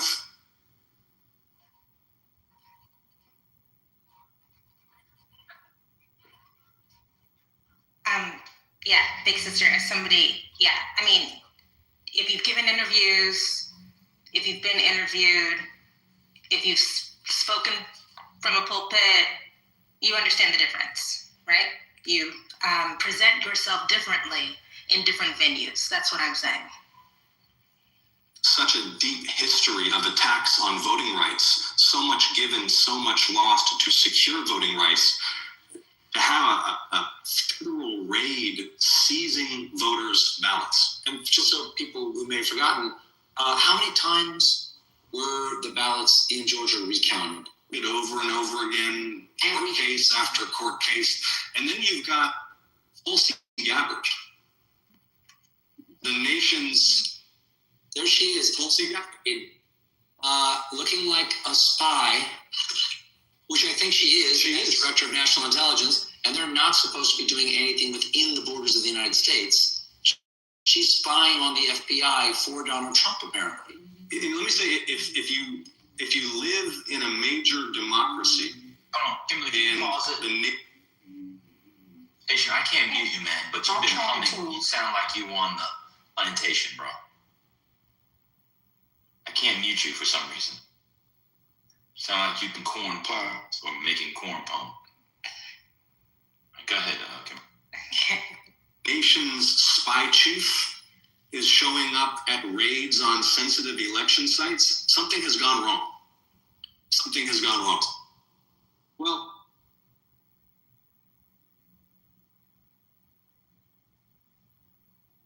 one of your mentors is a man I greatly admire, and that was John Lewis. And matter of fact, the last time I talked to John Lewis, he was here. He actually surfed the crowd. It was fun. It was fun. And here you are with John Lewis. I'm curious, how old were you when you met? I was 16 when I met Congressman Lewis, and I had read his memoir, Walking with the Wind. You know, growing up in Georgia, you're steeped in civil rights history. And of course, he was a legend. He was my congressman. I read his autobiography. I wrote him a letter asking if I could meet him. That meeting led to a job. That job led to a lifelong friendship. And I never would have pursued elected office without his encouragement and his support. But I'll tell you what,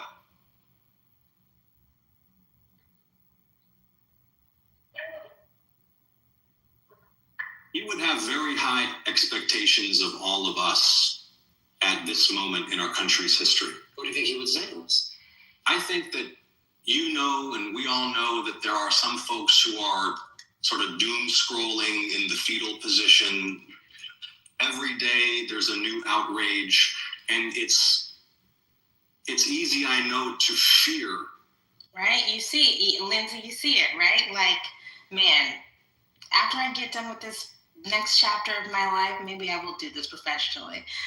These sit-down interviews, you want to create a sense of intimacy, right? Like, we've seen you on the dais. We've seen you in a pulpit, and there's certain kinds of cadences that are appropriate there. But that's not how you talk to people when you're just trying to be, chill, Be cool, man. Don't be all uncool. That maybe we could lose our republic.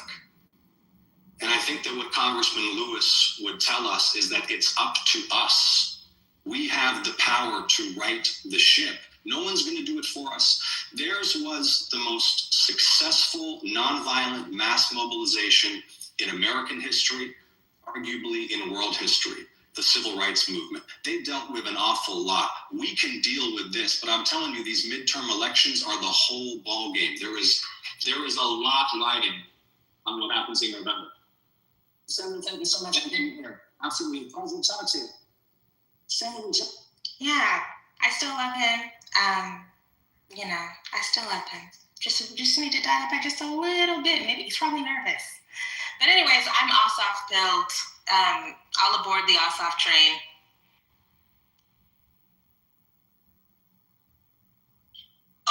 If we're looking at young senators or young people who are senators for our side, which is to say the plantation side, I still think Gallego is a better candidate than Ossoff, but it doesn't matter. I'll take anybody but whoever the Republicans nominate. Vote blue no matter who. Plantation, neck bones, and banjos all around. Neck bones and banjos is crazy.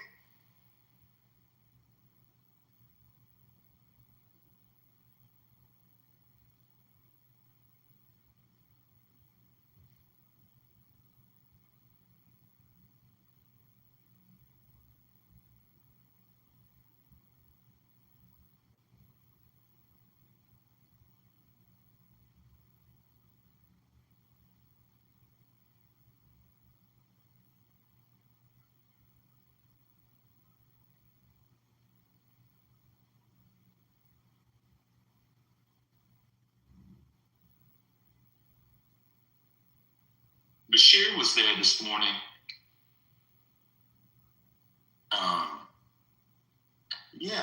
To Fishbelly's point, Tambo was always an interesting figure. I would like to have been Tambo over Mr. Balls myself if I ever did a minstrel show.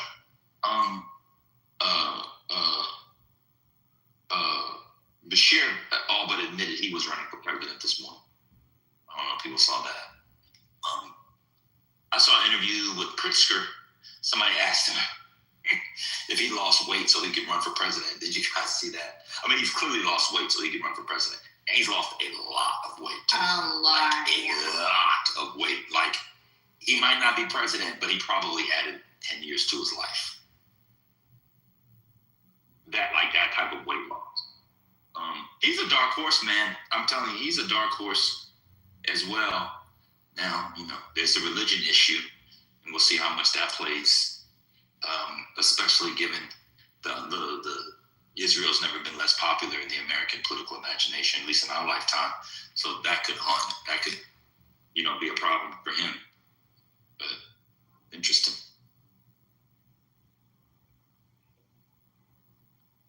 I like Pritzker. Everybody likes their friendly neighborhood billionaire. That lane is wide open for him. Yeah, I don't think the billionaire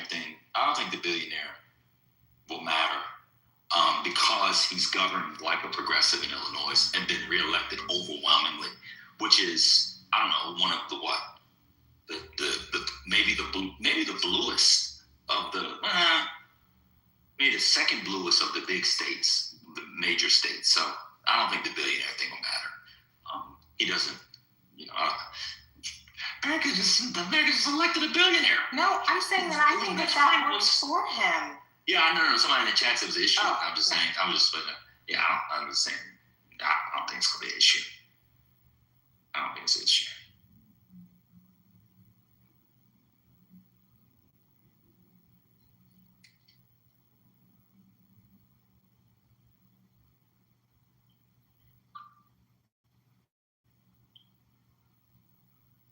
There's a lot of people, man. It's going to be interesting to see. And what could happen, it could be a Donald Trump type thing where there's a lot of viable people and like Trump is 16 and the vote splits, and you need to win a plurality. I think the Democrats are proportional. Yeah, you might get a super delegate scenario. That would be crazy.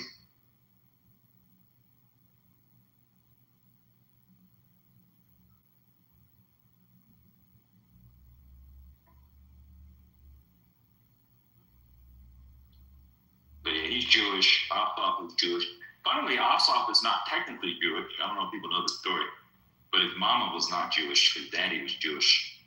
And he didn't convert to Judaism. Oh, that didn't even count. Well, he did convert officially. I think he had bar mitzvah. I think he bar mitzvahed. Oh. Yeah. So. Yep.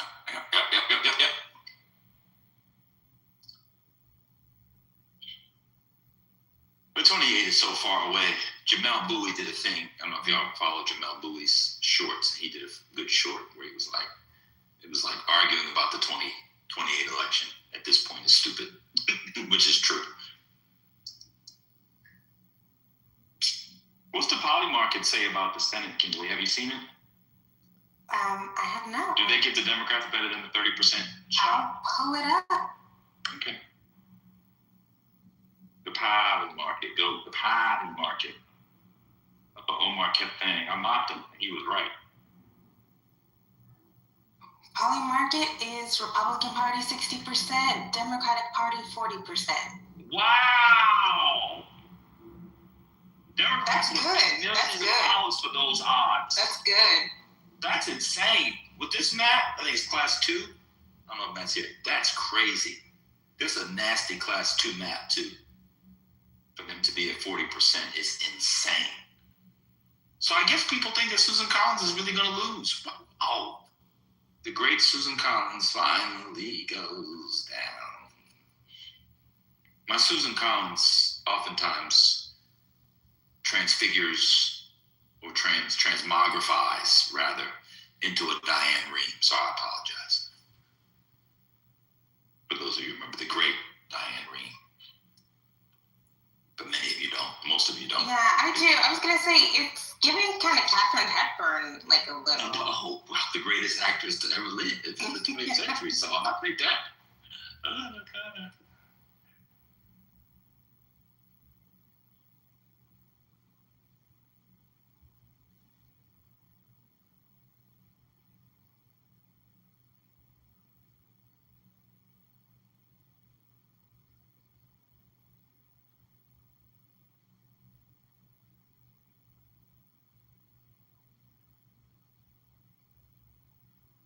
she is also 60-40.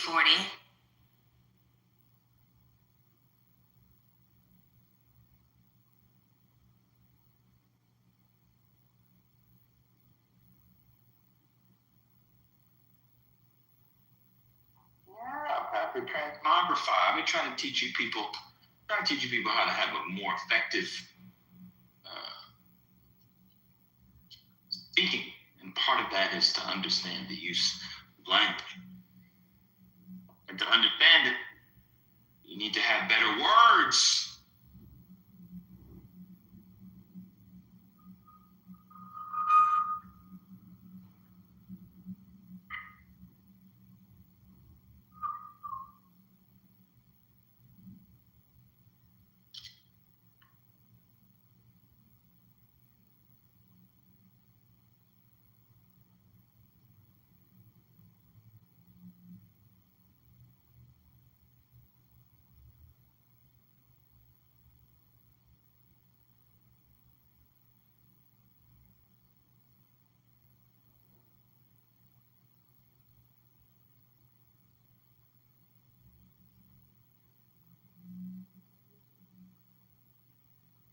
Well, since there's a lull in the conversation, Kimberly Foster, are you there?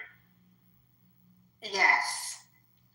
I think we've talked about this before, but do you remember there's a podcast of a family, and it's the two kids, adult kids, who are liberal and the parents are magats, but with every year, the older and older the dad gets, the more he turns into a full-blown Nazi. Yeah, I mean, the dad also is demented. Yeah, we've all, okay, yeah.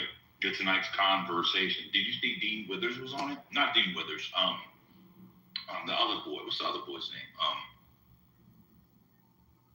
I like him better than Dean Withers. What's his name?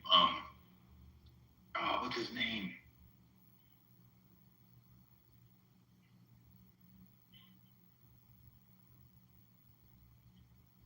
The other boy besides Dean Withers. I'm trying to pull it up. I see here. Is it not Parker? Not Adam Mock. Oh. Yeah, Parker Get a Job. Yeah, the Parker guy. Yeah, he was on it.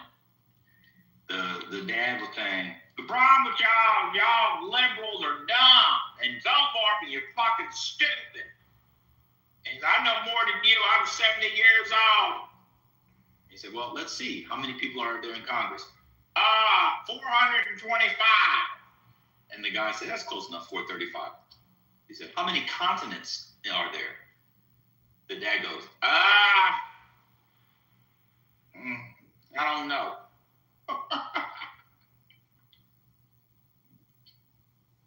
And then I was watching it. The dad was like, I'm a fucking Catholic. We don't use the Bible. I don't use no fucking Bible. That's what he said. That's what he said. Yeah. Catholics don't use, I said, oh my God. We never had the Bible. When I went to church, they didn't read from the Bible. The mother was like, yes, we did. What show is that? What's happening? It's this guy. It's this guy called, what's it called?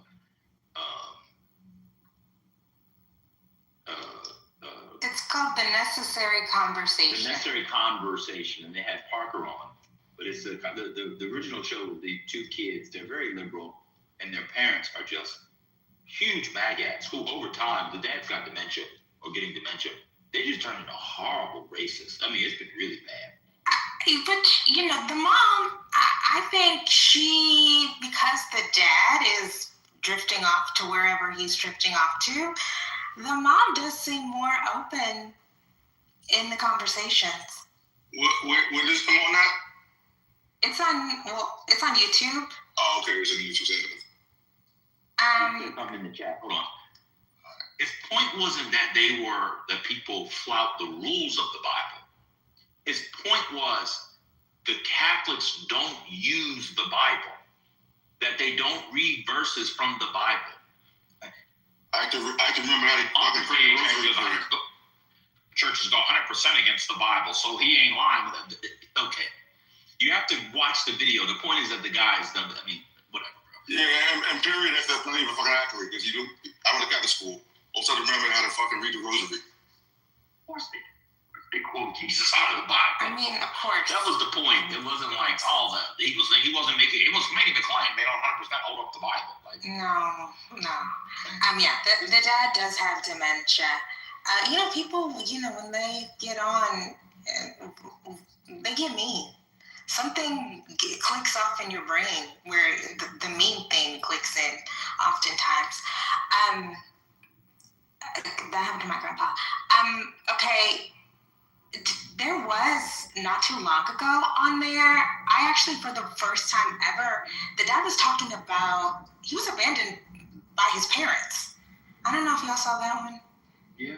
Oh, okay. Yeah. Yeah. Yeah, and I just decided when I was the lady who was just like, she was like, well, I was going to take care of my kids. But see, it's odd because the daughter has talked about growing up being verbally and physically abused by her dad. Yeah. It's a mess. Did you see the one where they went to the house and he gave a tour of the house? No, I haven't seen that one. Ugh, their house looks exactly like you would think it looked. I bet you it's moldy and smelly. In here, we got all my Trump gear.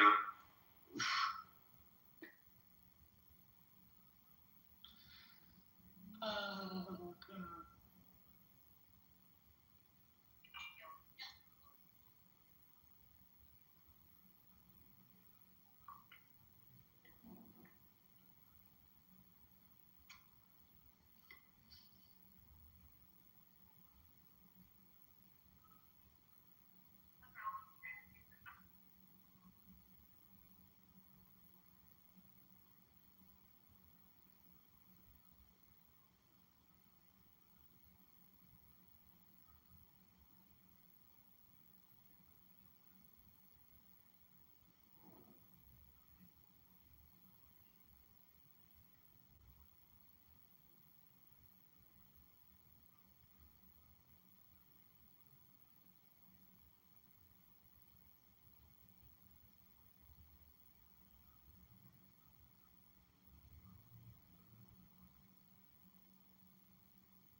Everyone waiting for me?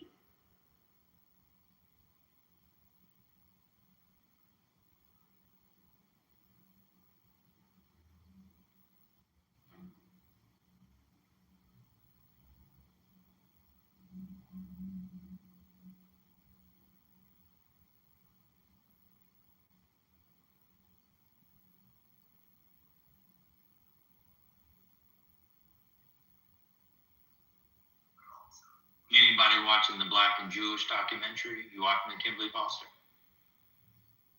No, I haven't. I haven't seen it.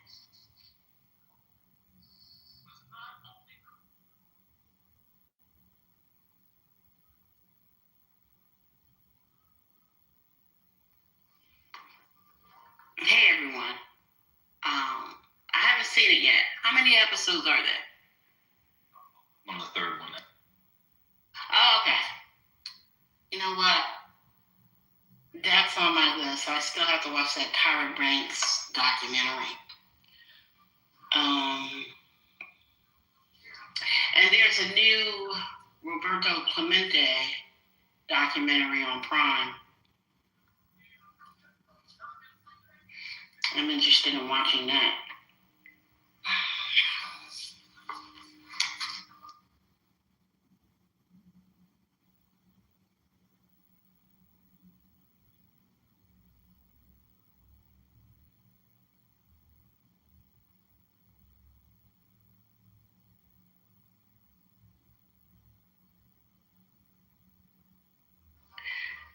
Oh, it's called Black and Jewish American Series. It's on PBS.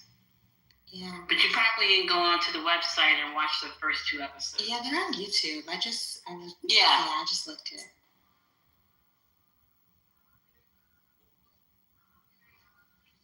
Yeah, what's interesting about it, you know, much to the chagrin of the pro-blackers, is and people like Jared Ball, is that when you get to the critique of Zionism and Israel, the documentary does not shy away from it, and it actually talks about it, as far as PBS documentary go, in a pretty nuanced, to use a Clubhouse word, way. You know, I was like, wait, why have I heard? Because you were crashing and playing clips from it. Oh, okay. Yes, part one. Yes, that's correct. You're correct. You know, it's a pretty. I mean, the documentary is he's not shying away from the tensions and the relevant Baldwin clips and everything. They show all the stuff. You know, it's not bad.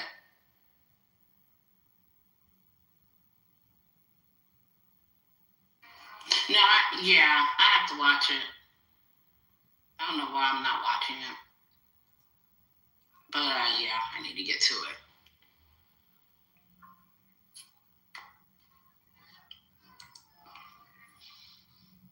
Oh, Ben, I have a question for you. Did you watch the video? Well, I can't think of the first guy's name, but Torre and FD Signifier are talking about the Super Bowl halftime show. Did you see that? Mm-mm.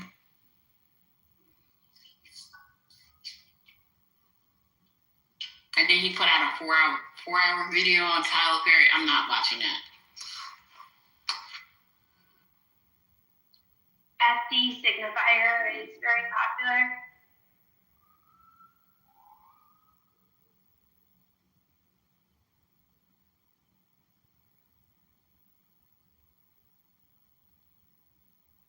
I learned about his YouTube channel from here, and when I went to go look at it, they were talking about Tyler Perry, saying I saw that he did something on Charlie Kirk.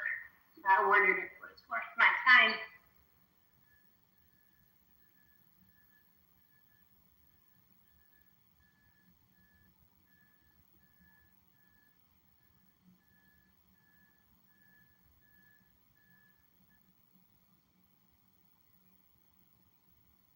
I watched the 12 Things About Coming to America You Didn't Know video yesterday. And let's just say, for the sake of the next minute or two, if we discuss it, or at least for what I'm going to say, let's just take it that it's all true. The general thrust, if not everything the person said. So let's just not question, let's just take it as true. Most of them I knew. Stuff about the makeup and the trading places, Chestnut, you know, James Earl Jones. You know, there's some on James Earl Jones I kind of knew. There was one thing I did not know, and I bet no one in here knew. There was a television spinoff of Coming to America. Oh, I didn't know that. How long did it last? It didn't last long at all. It was, they filmed a pilot and they were playing clips from it. And the spinoff involved Akeem's little brother, who came to the U.S. Let me see the name of the show. Before I tell you who played it. His little brother came to America to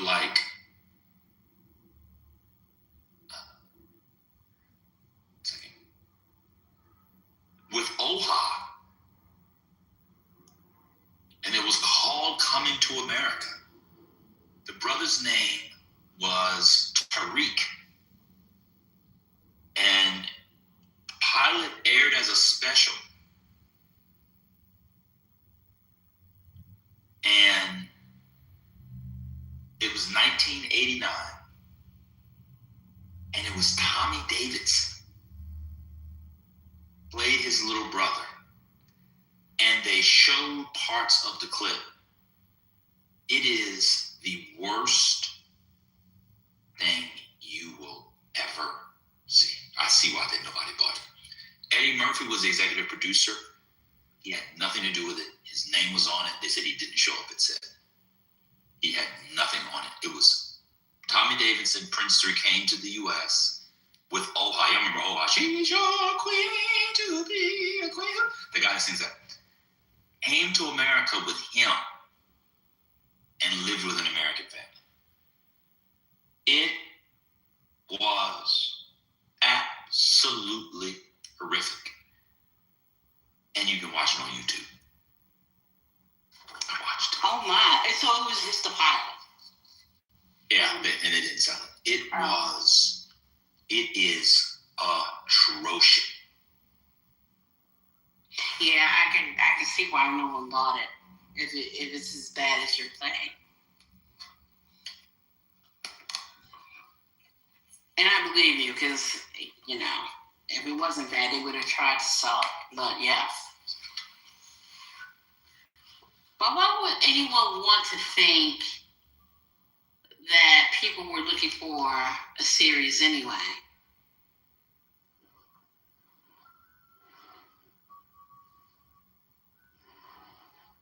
That's the question that comes to my mind.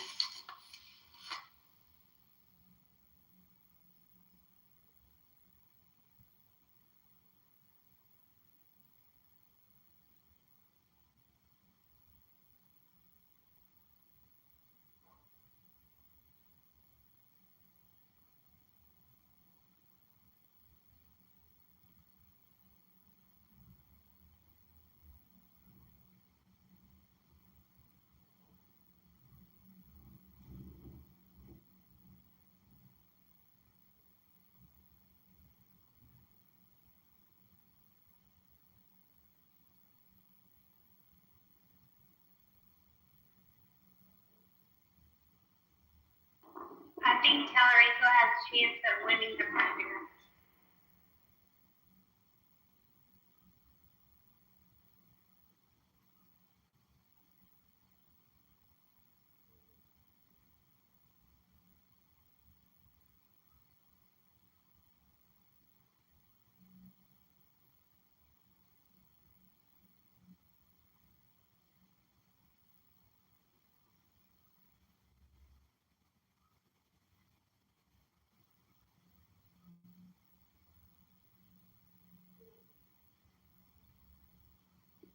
How do you know? Is John in the audience?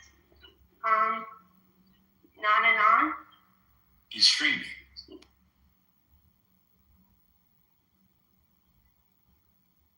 I usually have all of his accounts blocked. I wonder if he has a new one. Oh, and on maybe.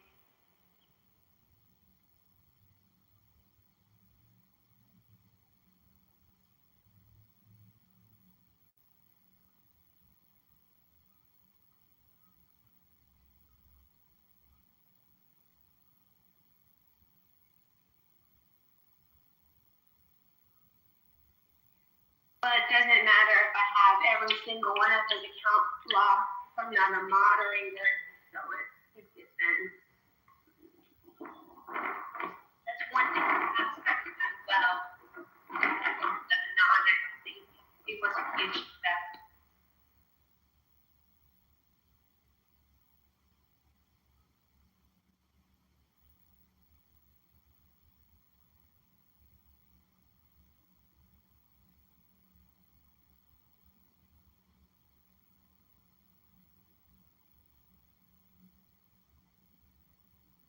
But then again, in Clubhouse, you probably should say anything you want to say on whether they're being recorded or not.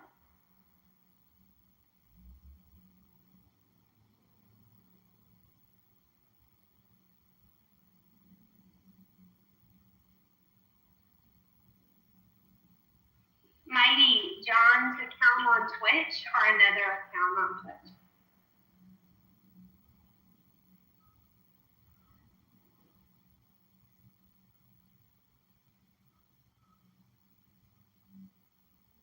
Do you have a link for us, Mighty?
Has the room discussed rumors about Justice Alito retiring?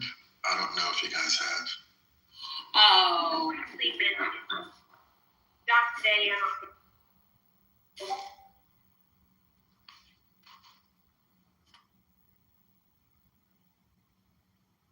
Were you saying something, Sherry? I didn't hear you. No. Oh. I was just saying, no, I haven't been in it, but I haven't been in the space, but I did hear about the rumors. Yeah, I'm just looking at articles. I started getting news pings earlier today about his possible retirement sometime before October.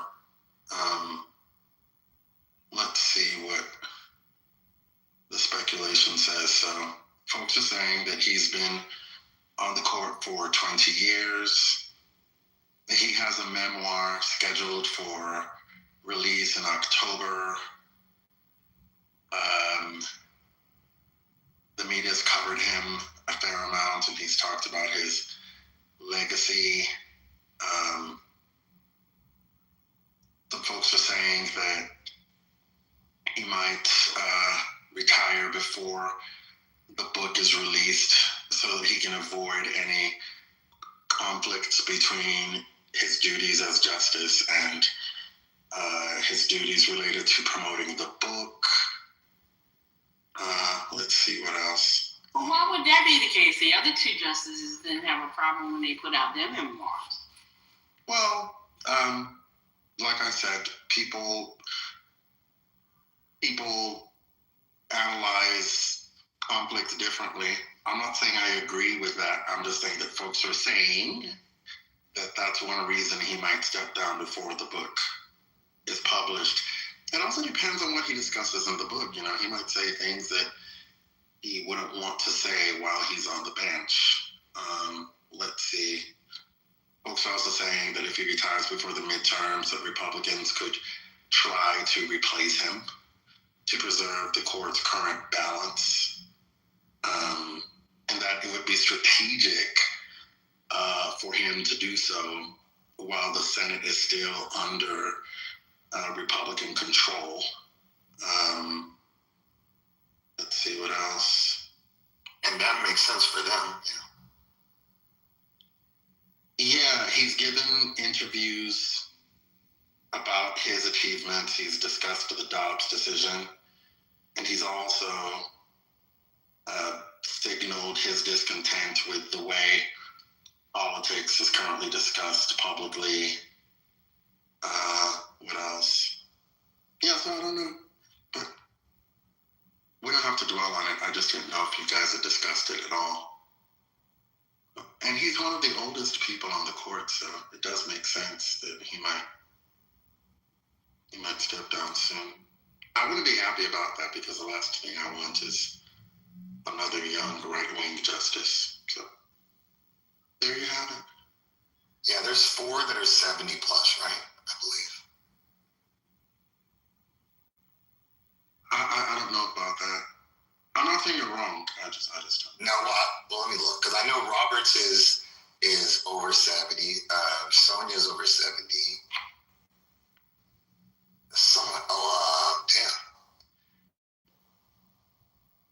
Yeah, Alito and Thomas, they're all 70 plus. Who's the 4th person who's over 70? I didn't know that there were 4. Clarence Thomas is 77. Alito. Alito. Sonia Sotomayor is 71. Mm-hmm. And then Chief Justice Roberts is 71. Oh, okay. Wow. Then it's 65, 61, 58, 55. And Amy bringing it in at 54.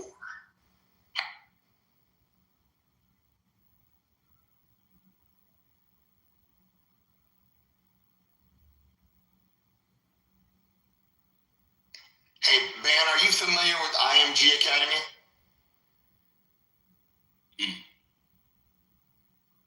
Was that affirmative or no? No. Oh, okay. The story won't mean much to you it's one of those, well, not one of, it's like the elite school for sports out of Florida. It started as a tennis school, but like they do every single sport now, soccer, football, everything.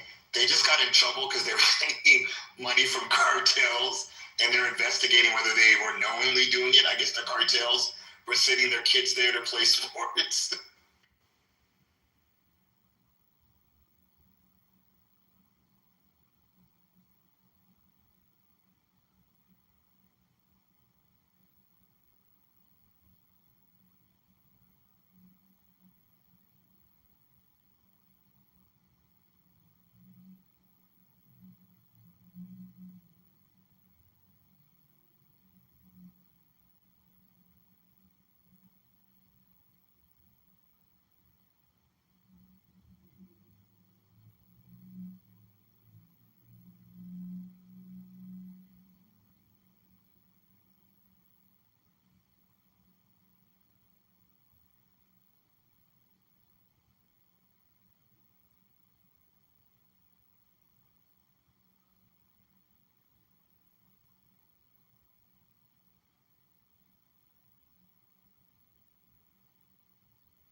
About 30% of the children that went missing during Biden's administration have been found. That's good news.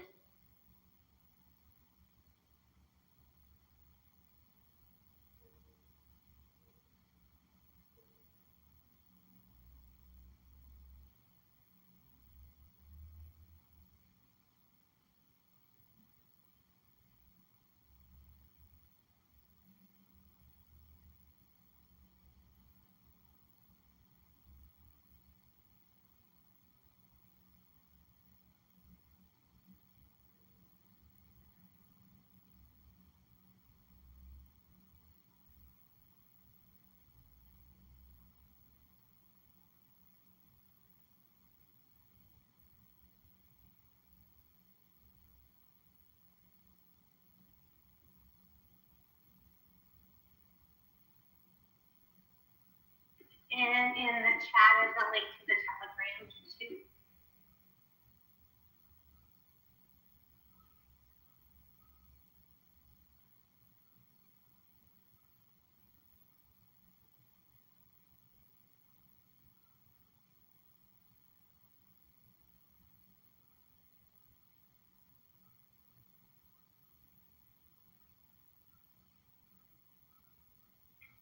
Sherry, are you by your mic?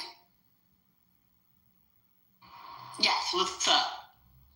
So I just saw an article that stated Eva Marcel was not asked to participate in the documentary. I wonder why I didn't see her. Who? Eva Marcel, Eva the Diva. For what for the Top model. For the look, I never watched Top Model. I'm only interested in the documentary. So I don't even know who was ever on it. Yeah. So I've seen the earlier seasons. So I would say Eva was one of the most popular people. In that same season, there was Takara, who did pretty well. The later seasons got weird, and so I just never tuned back in. And especially after they got rid of the Jays. Hey, Kiara, do you know who was invited? Do you know what models were invited to participate in it? So Danny, who won a cycle, Shani, that was the girl who cheated on her boyfriend in Milan. So they were like kind of woven in and out. Then they had Jay, Manuel, Miss J, and then Nigel Barker, and then Ken Wong, who was the executive producer. And they also had Tyra. Janisa saying that her former client, Nick Pace, I remember Nick, was not asked to participate as well. Was Yaya? No Yaya. You know, Yaya's my favorite. She was pretty popular. They have really good people. One thing that, like, looking back now, some of the things that they did to them were like absolutely horrifying. Remember the girl where they took her to the dentist? They gave the backstory behind that. And they basically said that she was there like all day and then she still has lifelong problems, but they actually extracted teeth. I'm like, oh my God. Yeah, you know what? I never watched the show, but I've always heard negative things about it. And I think it was only rumored then, but people at the time the show was on air had issues with the show. So that's why I'm interested in watching the documentary. And I think the biggest critique right now is Tyra Banks and how she now looks. Since people have watched it, I have not yet. I think, how many episodes? Are there like 3 episodes? So I will be watching it to see what everyone's talking about. So I'm thinking about this and I'm looking at it for in the sense of pop culture. And look back at it. So that's why I'm interested in it. I wasn't sure why people were up in arms about the dental work recommended for that one model, because fashion modeling is it's a visual, it's an image conscious endeavor. And I mean, I'm not saying that I would have closed the gap in my teeth if told to, but if you're going to be obsessed with the world of high fashion and high fashion modeling, it doesn't make sense to me to want to throw away a lot of the things that come along with it. I mean, if you're told that your uniqueness is part of why they picked you, and then they tell you to totally deconstruct it, you know, that's the thing. Like, that's an issue. It kind of tears you down. And I can speak from, you know, a personal bias because I worked with one of the runner-ups, so I know her backstory for how it all went down. What did they try to get your client to alter her appearance? Yeah, she had gorgeous, beautiful, thick hair, and they constantly talked about her hair and how it was a problem, and wanted her to perm it, to dye it. So she even colored it in different ways, and it fell out and went through all these different things. And then they didn't like her. They thought she was too top heavy. So when she made it to the final round, they kind of sabotaged her, and that's how she knew she wasn't going to win. Even though in all of the eliminations, the judges scored her high towards the end. She was like a favorite. Black? Huh? Was her client black? Yeah. Okay. Yeah. Like the things that they said were unique and made her exotic, and were the things that they said set her apart in all of the eliminations. When it was time for her to go against the white girl, who ironically was also named Nicole, she knew by how they set up her station that she wasn't going to win, because the things that she was normally given, so that like she had like a stunning walk, like Miss J, like her walk. But in order for her chest not to distract from her walk, she would like take down her boobs. And so in the elimination, she didn't have to take for her boobs. They didn't give her the hair products that she normally had. And she has like biracial ethnic hair. They didn't give her that. They didn't give her the right makeup for her skin tone. Like they totally sabotaged her. So she knew, she was like, I'm not gonna win.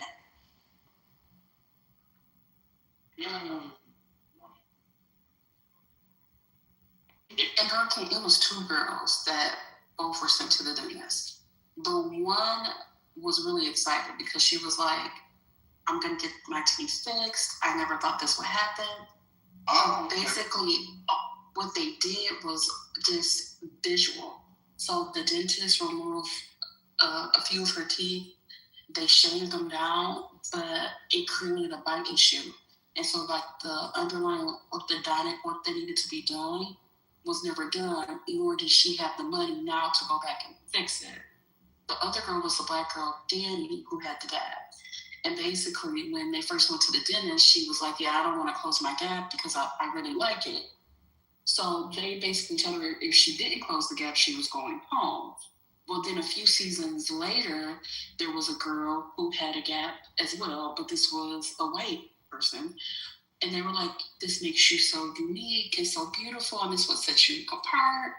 But they made Danny close her gap. So that's why Tara got a lot back up. Yeah, that's why it became problematic. I think if you're going to do that, I mean, yes, it is this visual thing. You do expect this idea of maybe, you might have to fix your nose, or you might have to do Botox or something like that. But who are you doing it for? I mean, who gets to decide who gets what? And it sounds like they were setting some of these people up to fail. Well, it's a TV show, Sherry. Well, I think it's more than just a TV show, right? Well, yes, yeah, but it's a TV show, so TV show is going to have some stuff going on in the background because they. But I think there's a little bit more than this stuff going on. Yeah, she's talking about in the career. Yeah, it's supposed to be a launching pad, but it's actually not a launching pad for their careers. No. I'm not sure you haven't seen it, but they talk about it in the documentary how they didn't launch Tyra knew it wasn't going to launch their careers. Well, Hurricane, to your point, it's because it's TV.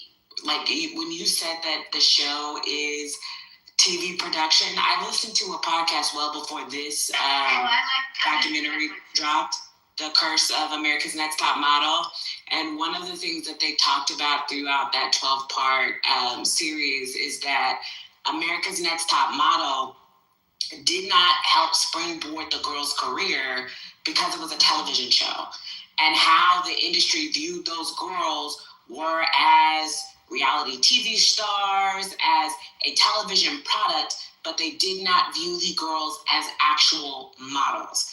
And some of the things that happened on America's Next Top Model in effort to make great TV did not translate to the industry.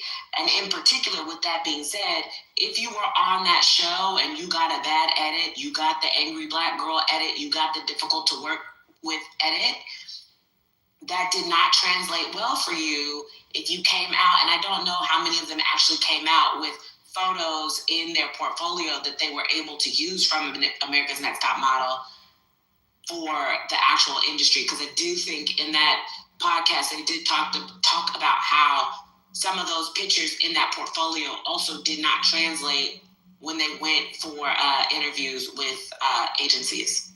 Yeah, it's just like people who get on reality TV as opera singers and think that being on reality TV is going to help launch your operatic career. Please, they're delusional.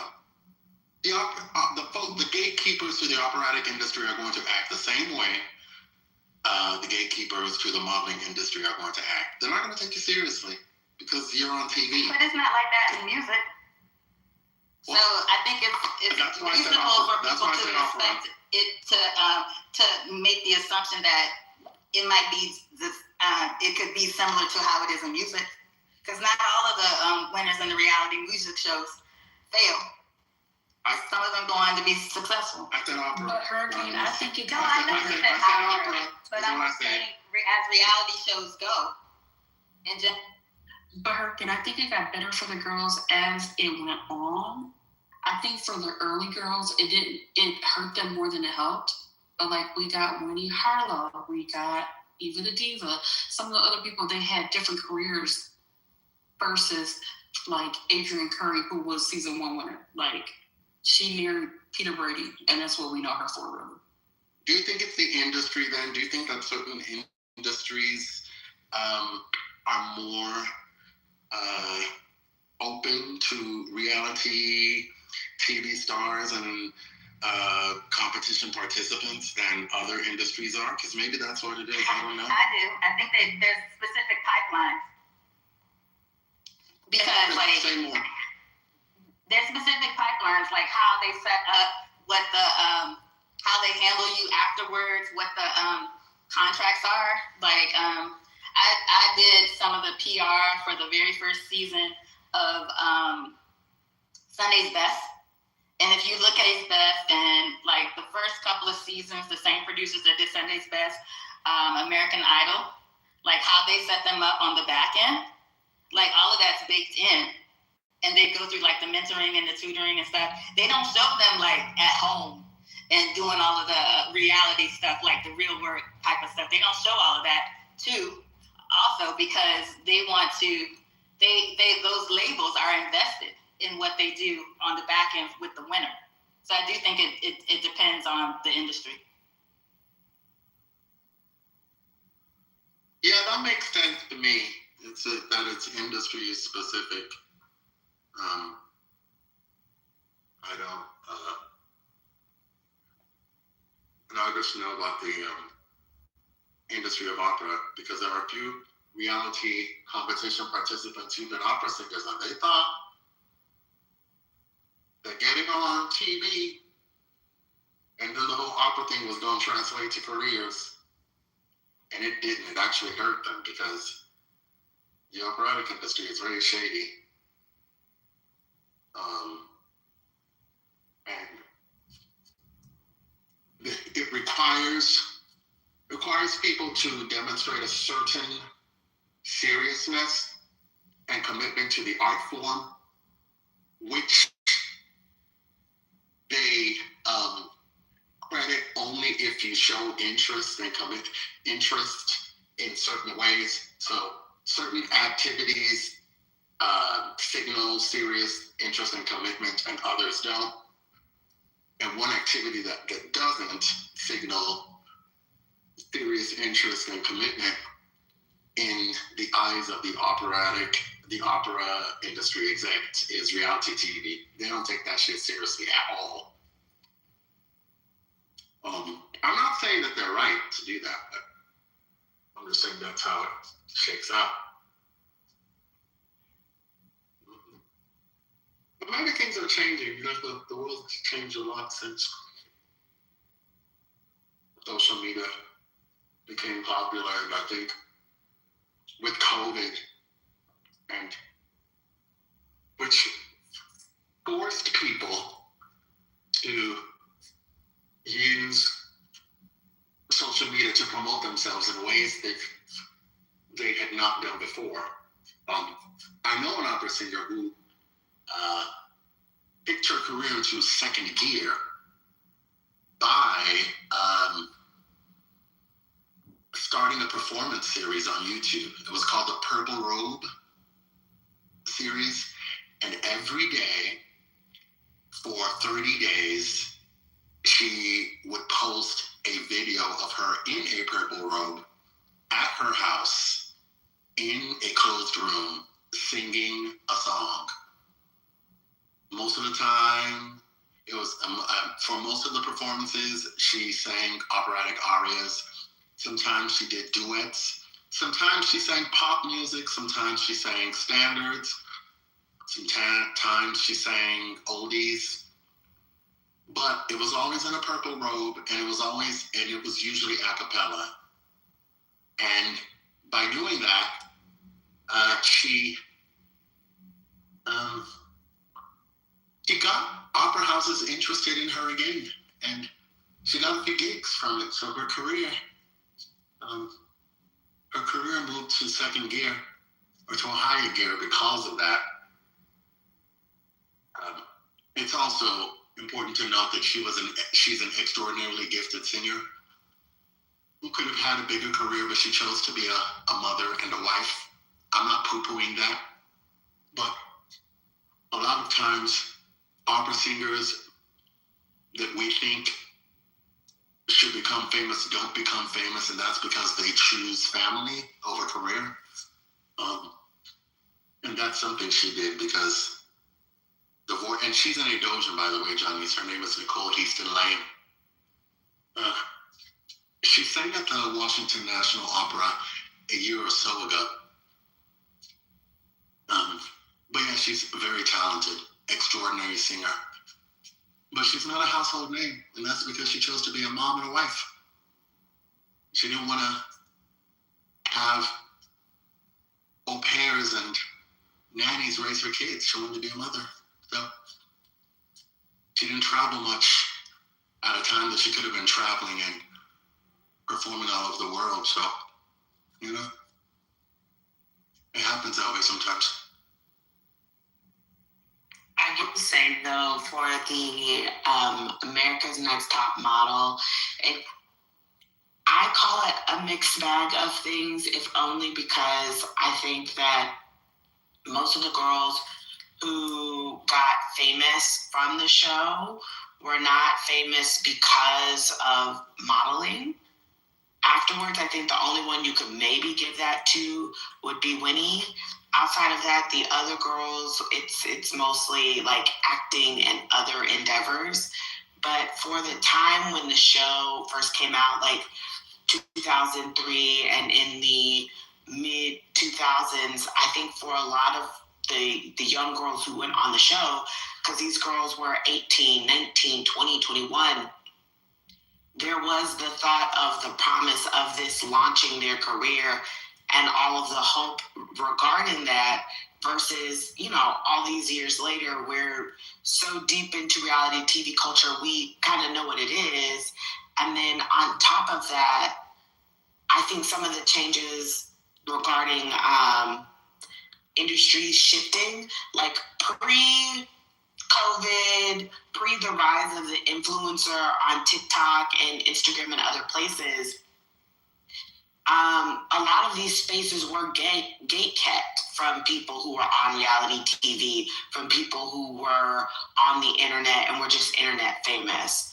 Post-COVID, with the rise of the influencer, you do have a lot of people who, if your name is hot, if you were a second runner-up on a popular TV show, if you were the winner of a popular TV show, you might get an invite to New York Fashion Week. You might get an invite to Paris Fashion Week. Depending on your measurements, you could walk. You might get model opportunities for spreads and magazines. And so the way things are changing within some of the industries it's interesting, but as it relates to ATM, it's just a mixed bag. Yeah, and I have to think, Britt, and I know it says it's reality TV, and that's fine, but I think the idea of bringing Tyra Banks on as the host or mentor, or as it will, gave the show some gravitas. It gave it some legitimacy for her. Do you understand what I mean? So I think that was also a part of it too. I think it's interesting because we're just having this conversation about it. When we talk about this idea how reality TV had shifted, and was shifting where people honestly believe that the way in which to become famous or to be seen or noticeable had changed greatly.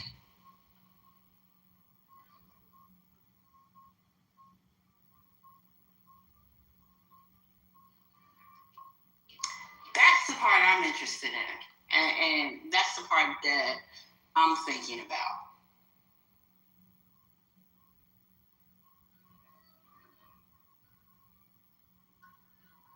What do you think, Brett? Because I haven't watched the documentary yet, but I'm going to watch it. Well, see, especially I listen to the podcasts, and I haven't watched the documentary. It's on my list of things, but like when you hear on the podcast, a lot of it was, this was Tyra's baby. It was Tyra's brainchild. It was what Tyra wanted to do, and Tyra like thinking of ways and effort to be the change that she wanted to see in the modeling industry, given her body type, given her race, given a lot of the things that she had to deal with, coming in and being able to create a space for all types of women to be in the industry. And then you get with Ken Mock, and then as for me, when I was listening to the podcast, as things go on, you just begin to hear that like, that was the original thought, and it was a great noble thought, but this is reality TV. And so when you hear about some of the challenges that they were doing and some of the things that they were doing, to me, after a while, it just sounded like, you were hazing the girls, you were pledging the girls, you were thinking of crazy, zany ways and effort to get all of these different shots and photo shoots because it makes for great TV. Yeah, entertainment, yes. But as I mentioned, when it comes to having a portfolio that you could then take to the agencies, you can't take that portfolio to CAA, you can't take that portfolio to Wilhelmina. That like the photos aren't usable, and it doesn't translate to what you would actually do on a modeling set.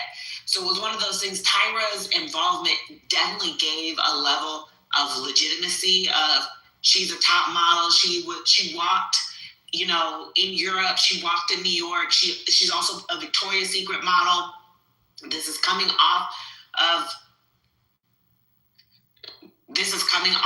on the back end of her career as a model and into her transition. But, it just... That's right. You see, I'm trying to figure out the timeline. Does she still have her talk show? This was the early stuff. The talk show was after. Okay. Some of it. And but what I wanted to say that in the early cycles, there were more opportunity for them in the modeling space, and the if you knew how to hit the ground running, how they made you sign the contract. So even if you got eliminated, you could not do anything until after the finale aired. But what I was able to do with my client is because my client had friends who knew that she had not been eliminated yet. And they kind of secretly pulled together people to kind of help her. So we knew as her season was airing what we had to line up so that as soon as she got eliminated in the finale, we could like hit the ground running with like press release and stuff. So by the time she got eliminated, I was able to make phone calls, and we had her doing like guest appearances, walkthroughs, red carpets. She had an Essence photo shoot. She had like all this stuff, like, because we went the whole Black America Loves You and that was fucked up type of angle. Because everybody thought she was gonna win, and she did win. And so like we had that angle like in the bag. So and that was like, but that only lasted, like, that was the assumption that she was still going to be able to do her modeling thing. She got signed, but she didn't get signed by one of the majors. But one of the other things that they did contractually is they limited who you could go, who the agencies could go get signed by, who they could go sign. Like, they deliberately did that. So there were a lot of things that they made it difficult for you by design, and you didn't know that going in. But if you were savvy, by the time we had the foresight, because the client I worked with was the seventh cycle. So by the seventh cycle, we knew how we needed to navigate in the window that we had, but everybody didn't have that kind of privilege or luxury.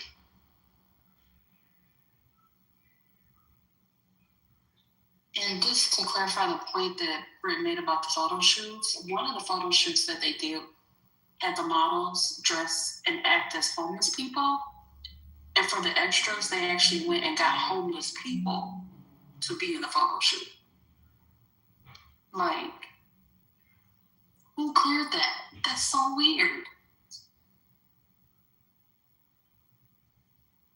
I mean, on the podcast, they had a whole episode dedicated to her crazy, wacky, zany race mixing days, where she had all the girls, you know, do a little yellow face, do a little black face, do a little white face doesn't exist, but she'd have them like switch racial casts and do pictures. She had a few photo shoots where the girls were like having to do something like crazy physical where they were trying to get shots and it was dangerous. They just did a lot and effort, like, because it just made for good TV. Like, it basically how I feel like sometimes with like Survivor or some of those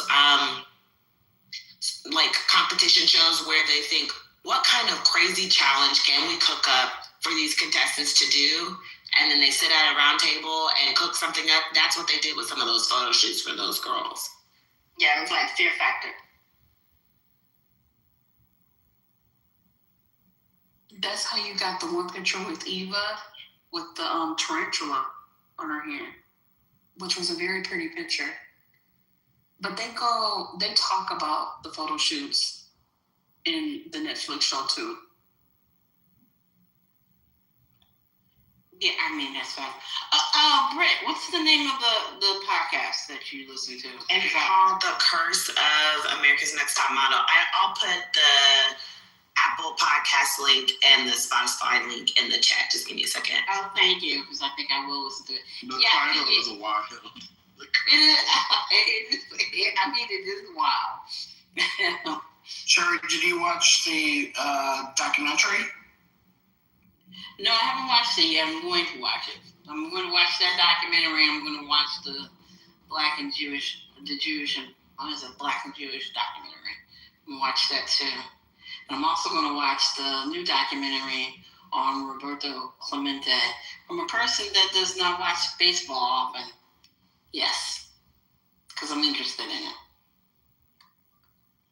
Yeah, the Next Top Model one was wild to me. I didn't know that it went through all.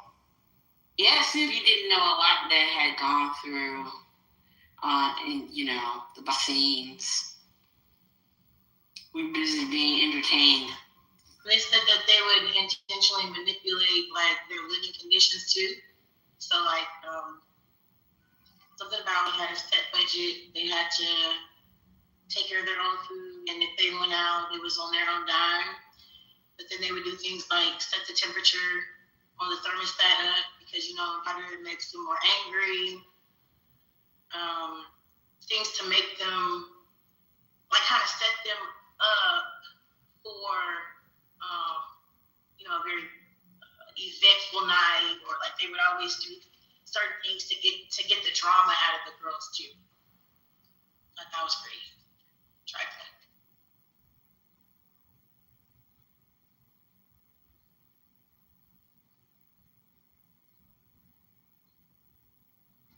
So my question becomes, and this is more for a question for Janice since she had a client. How much were the contestants on the show were aware of what they were getting into?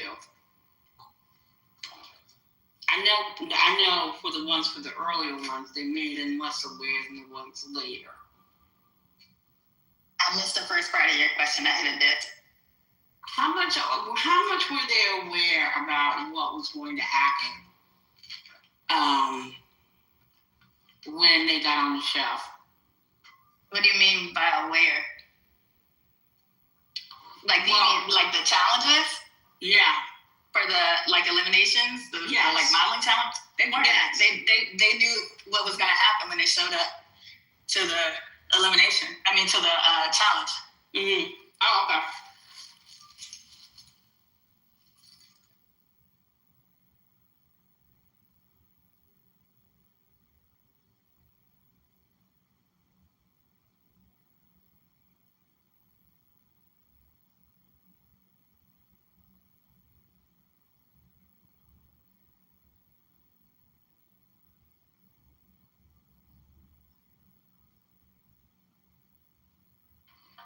also, did they actually believe that they were going to have a modeling career, not in modeling, but in the entertainment business? Yes, in the early seasons, yeah. Because back then,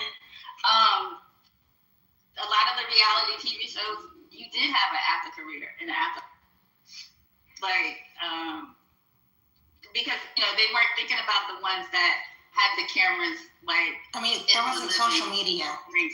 So it people, was social media. There was social media. What was the social media that people were getting famous? They had. Well, I was doing PR for a client that was on the show back then, so I was definitely using social media. So they did have social media. It was early, like influencers wasn't a name back then. But like I was gonna say, they had there were case studies and examples of reality contestant winners that went on to do different things. The thing that was deceiving was people weren't realizing that the shows that had the cameras, like in the dormitories or living arrangements, that shot like around the clock, those are the ones that people weren't considering how that could hurt your trajectory in your career afterwards, because it showed your personality and how you interacted with people, and how you could create and lose fans, and that part. But they had bloggers. Blogging was huge back then. You had I had to kill a lot of stories from blogs back then for clients. So where social media wasn't super big, you had Paris Hilton. You had one of my other former clients, Nicole Bitchie. So what I meant was social media to that. Yeah, so what I meant was people weren't propelling themselves to fame via social media in the same way. So that allowed for the people who appeared on Top Model to actually have careers. I see, yeah.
Yeah, I see you, Doctor. I had my first Twitter account in 2009, but there's a reason why, we still have Eva, and I don't know where Takara is, but she was a person, and who else would be from that time? But those people could actually thrive because there wasn't the landscape of people being able to thrust themselves into the spotlight via taking good pictures for Instagram. Just didn't exist. You needed a gatekeeper.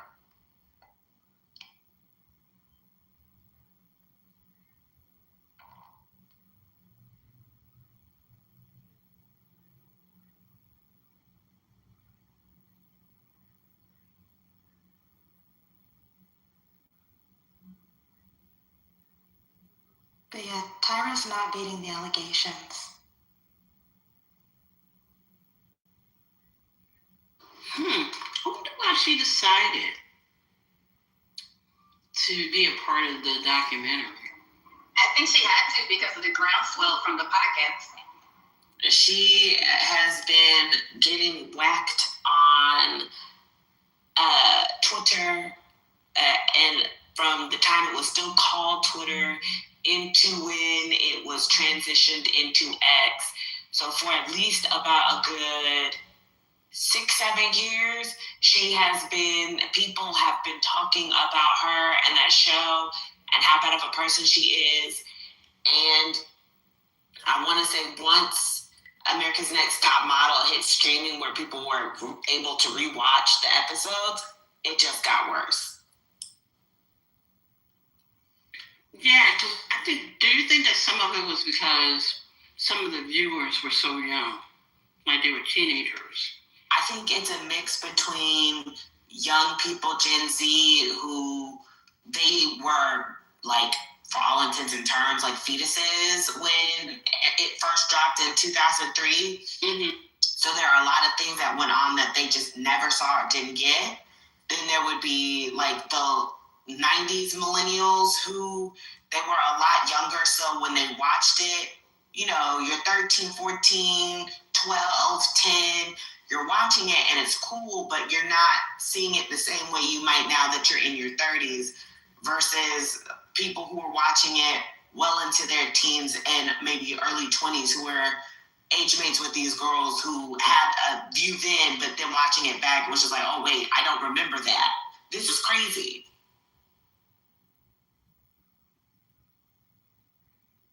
I think streaming also feels like a rewatch culture where there's the people who missed it the first time, right? Like the young millennials and the old Gen Zs, and they had grown up in the in the context of wokeness, right? Like post-Obama wokeness. And so, we were talking about body positivity, which, was not on that show. We were talking about, being problematic and cultural sensitivity and like all of those conversations that they were acculturated into, from adolescence. And then there are people who are my age that like were having their, woke awakening. It's like, there's like you look back and you're like, oh, that was fucked up. Like, oh yeah, it was fucked up that like you body shamed that girl because she was a size 8. Like, oh wow, like that was fucked up that, you said that about her, beady bees or her nappy hair. You know what I mean? Like, there's these two generational cohorts that like came together to be like, Tyra, you're problematic, even though I am a Tyra apologist. I am. But she just, she gets it from up and down the age spectrum. I mean, some of the most egregious stuff, the whole thing with the teeth, I could not believe that was happening. And then, of course, like was it the murder scene or the death scene photo shoot? I mean, that would obviously never happen today, but holy. Oh, were you new to? Did you watch it? Top Model originally? Oh yeah. No. Yeah, I cannot imagine how horrific it would be to see that stuff if you were just introduced to it, because it's pretty bad. I was in shock, actually.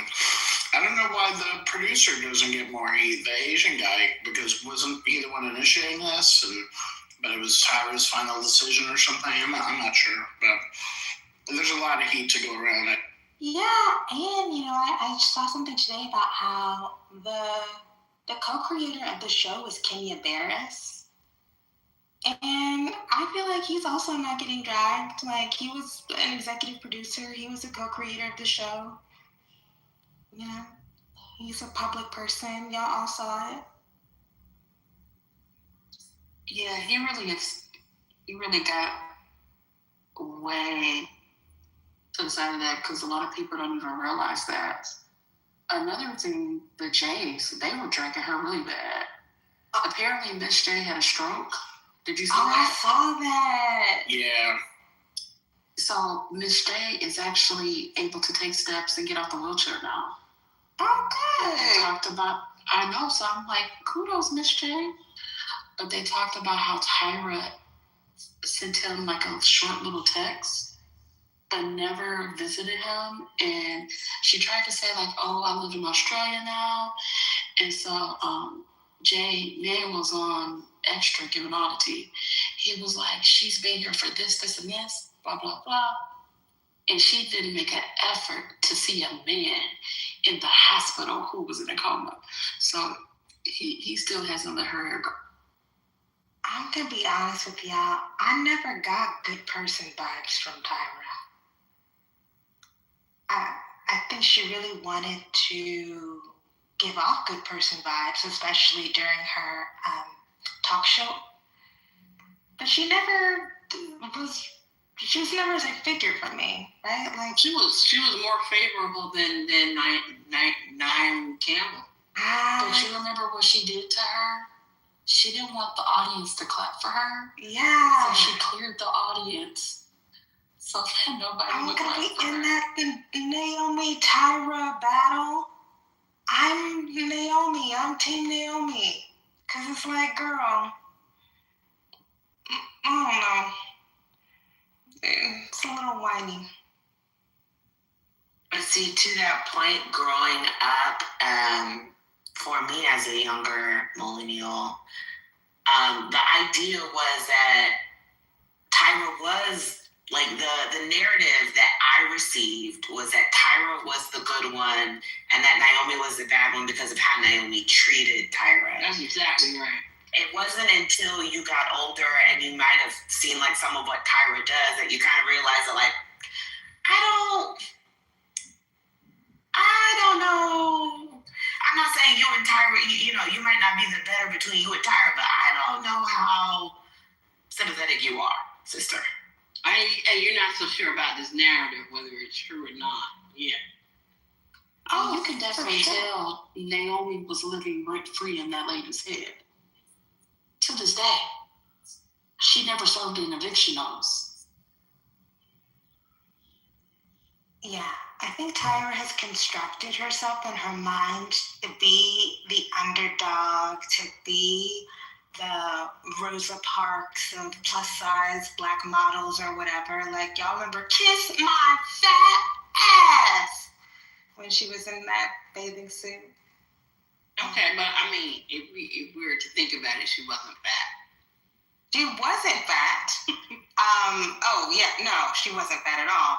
But like this myth that she has created around herself is that she's constantly under siege. But it's like, I just never bought into it. It just wasn't.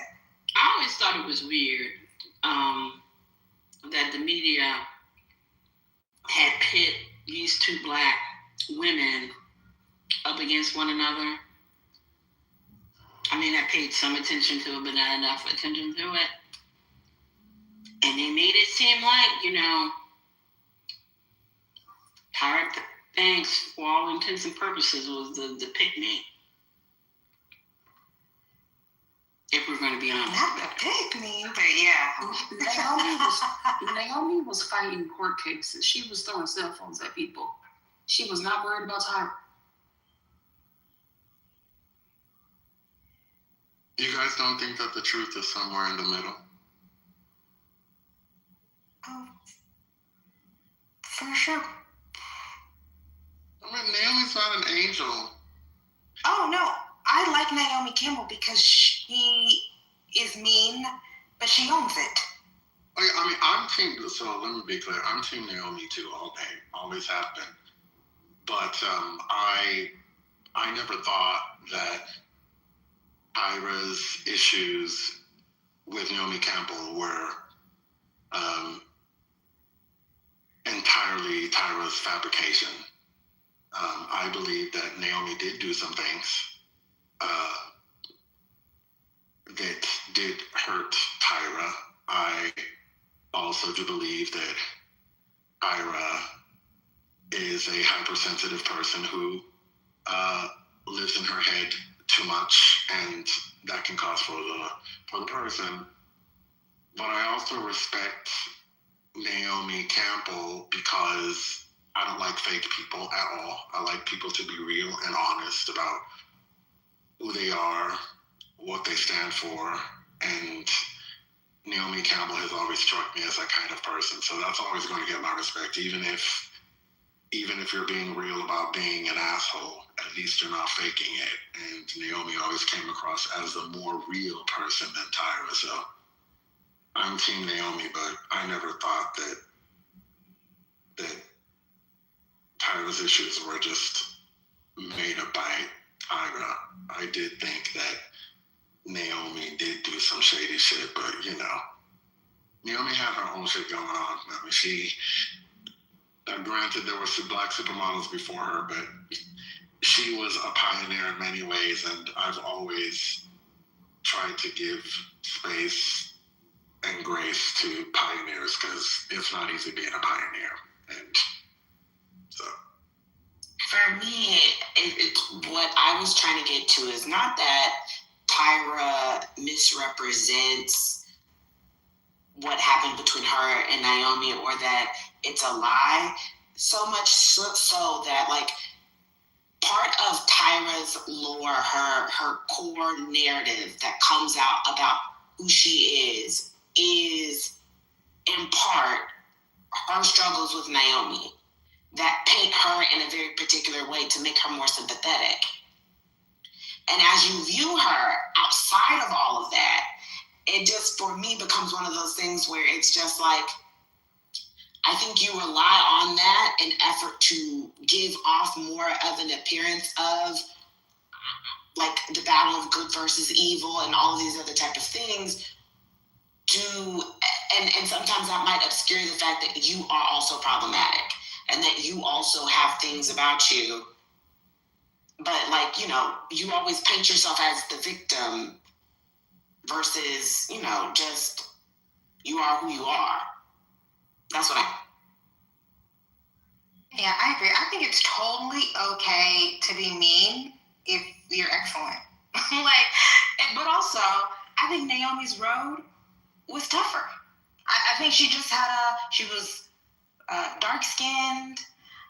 She got in so young. She didn't have the kind of support system that Tyra had. I just think if the lady wants to throw a couple phones and she's that excellent for that long, let the lady throw some phones.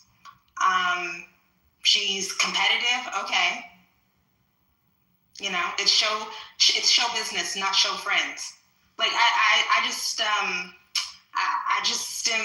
get Naomi, and it seems Naomi has a lot of friends. Like, clearly, she's people are getting in community with her and finding camaraderie with her. There just is a whininess to Tyra that I don't really respect. But I often wonder how much of that was manufactured by the media. She was. I mean, you saw it on TV when she opened her mouth. You saw it on TV when she had the iconic interview with Naomi, where she cried for an hour, and Naomi was just like, she got it? I don't remember this. Brian, mute. Yeah, so, Tyra's a whiner. The receipts are out there, Shay. Like, I'm not saying one way or the other. I'm just saying there probably was friction between the two of them. But I'm wondering how much did the media exaggerate it? That's the question that I have. Did you watch the interview, the sit down that Tyra had with Naomi? No, I never watched any of that stuff. And to be honest with you, when I paid attention, when all that stuff was going on, to pit one against the other, I found it off-putting. So I really didn't pay attention to it. Yeah, so Tyra. Because I think the whole idea was to. I think the whole idea was to make Naomi, and I mean, I don't disagree with that, to make Naomi the one that America likes better than, I mean, you know, Tyra was the one where she is supposed to look sympathetic. We like her more than we like Naomi. And I'm saying that the interview that Tyra and Naomi had together showed Tyra admitting herself that she had serious issues with her perception of Naomi Campbell's treatment. So Tyra was saying, hey, look, for all these years, I have felt terrible about ABCDEFG. That's not TV manufacturing. That's Tyra saying that she had carried pain for a very long time, based in part on some things that Naomi Campbell did, and based in part on some things that she believed Naomi Campbell had done. So while it may be true that the story presented to us in the media was partially, was in some way exaggerated by the media, it's also true that there were problems between the two, and Tyra admitted to that. So yeah, I don't disagree with that. I don't disagree with you with that. Not at all.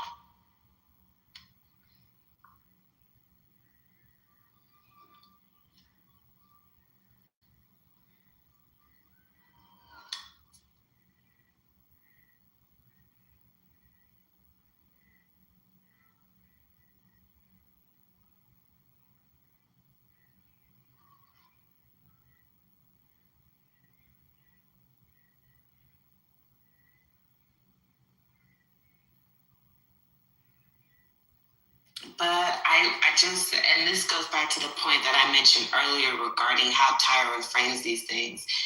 I think that then it also just makes it interesting, given her television show, her that talk show that she did, sitting across from Naomi, trying to tell Naomi Tyra's experience with Naomi, trying to get some sort of accountability or something from her, some acknowledgement.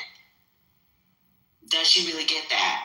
Then to turn around in this space where her TV show is what her TV show is, there's documentaries and other things out, podcasts out about your show. There are all of these different former contestants speaking about their experience and how bad it was and some of the things that they went through. And are you, I don't want to use it, but like, are you accountable? Do you even see that? How do you then act? Will you kind of react to it the same way Naomi reacted to you? That's right. So it's not necessary. So it's not necessarily this idea of, did Naomi do the things to, like, for me, it's never that. It's so much of, you've put yourself and you've painted yourself via Naomi in such a corner about who you are at your core identity, that when you are faced with the fact that who you think you are is not who you actually are, at least to other people, you can't handle it. That's right. And now she doesn't, and at this moment, she doesn't have a Naomi Campbell to pit up against, right? So it's just now her and her actions and what she did on that show. And now people are finally seeing that the narrative that was put out years earlier is not necessarily so. Right? Or at least to say that the narrative is a lot more complicated and convoluted than we believed. I mean, she put Naomi on her show to further her brand and make herself look better. The idea of putting her on that show to say, You know, I want her to be accountable, and that way, now everyone can see I can be the better person. And then at this point, Campbell no longer cares. It was like, okay, whatever. Yeah, I'm done, and I'm over it, and I'm going to be all right. I think there is something to be said that Tyra built her career was built on the idea of being pitted against Naomi Campbell.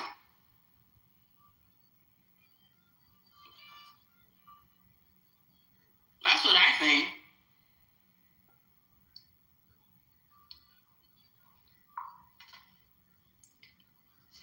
And she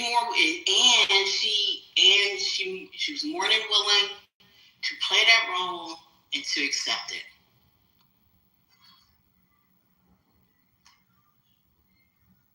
I mean, she also did it to her guests. I remember Kim Kardashian having an issue with the interview that Tyra did with her. And then she did later in her show. She had like a Where Are They Now for some of the girls on Top Model. And one of the girls was like, I never watched it. I don't want to watch it. It was very clear. And then in the interview on the show, Tyra plays the clip. So I just think that, like, sometimes when we say things about others, it's really talking about ourselves. And she is a bit of a mean girl.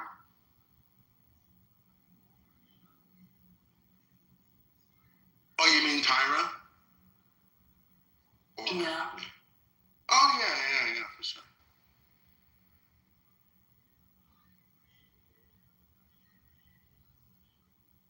Yeah, no question, because, I mean, at the end of the day, and the day must end, so they say, it is Tyra that's sitting in a documentary having to explain herself while Naomi Campbell is somewhere living her life.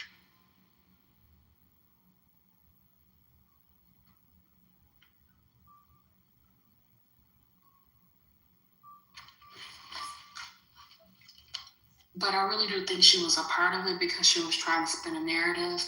Because even when they did the whole cast shakeup and they fired the Jays and then Nigel Barker, she was like, oh, the head of the network, I avoided him and there's no sacred cows and that let me know I can be gone.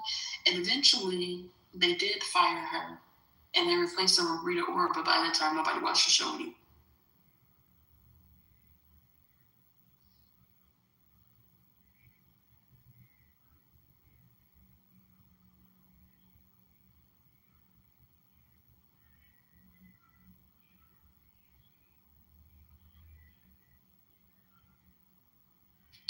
This is a side quest and off topic. I apologize. I just saw my negative attack ad, my first one for Wesley Hunt.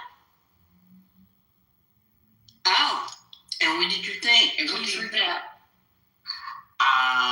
They are hammering him hard about that. He voted for Hillary Clinton. Turns out he didn't vote at all in 2016.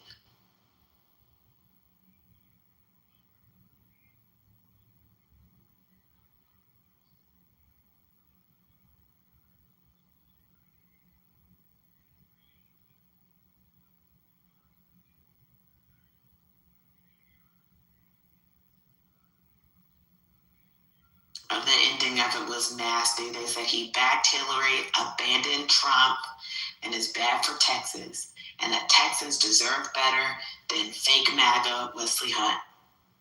And they had a picture of him with that cue ball in some sunglasses, some black sunglasses, looking off like he is on America's Next Top Model. It was bad.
Brett, that made me wonder. I said, did my friends vote? Is that website back up yet?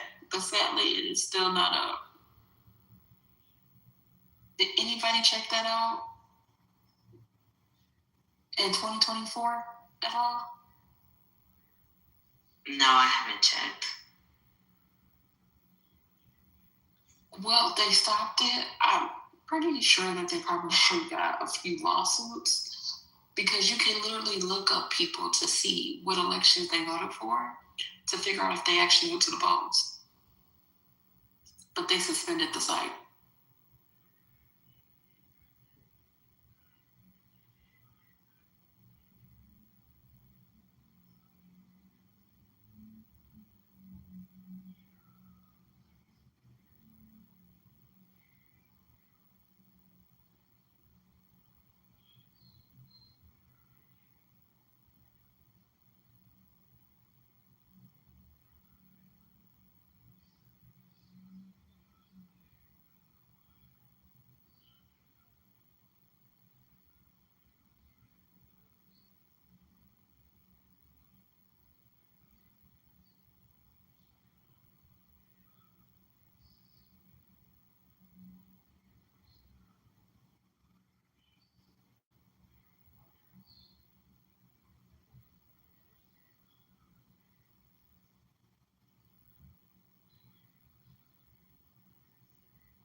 Road of what my psychiatric care would be for them.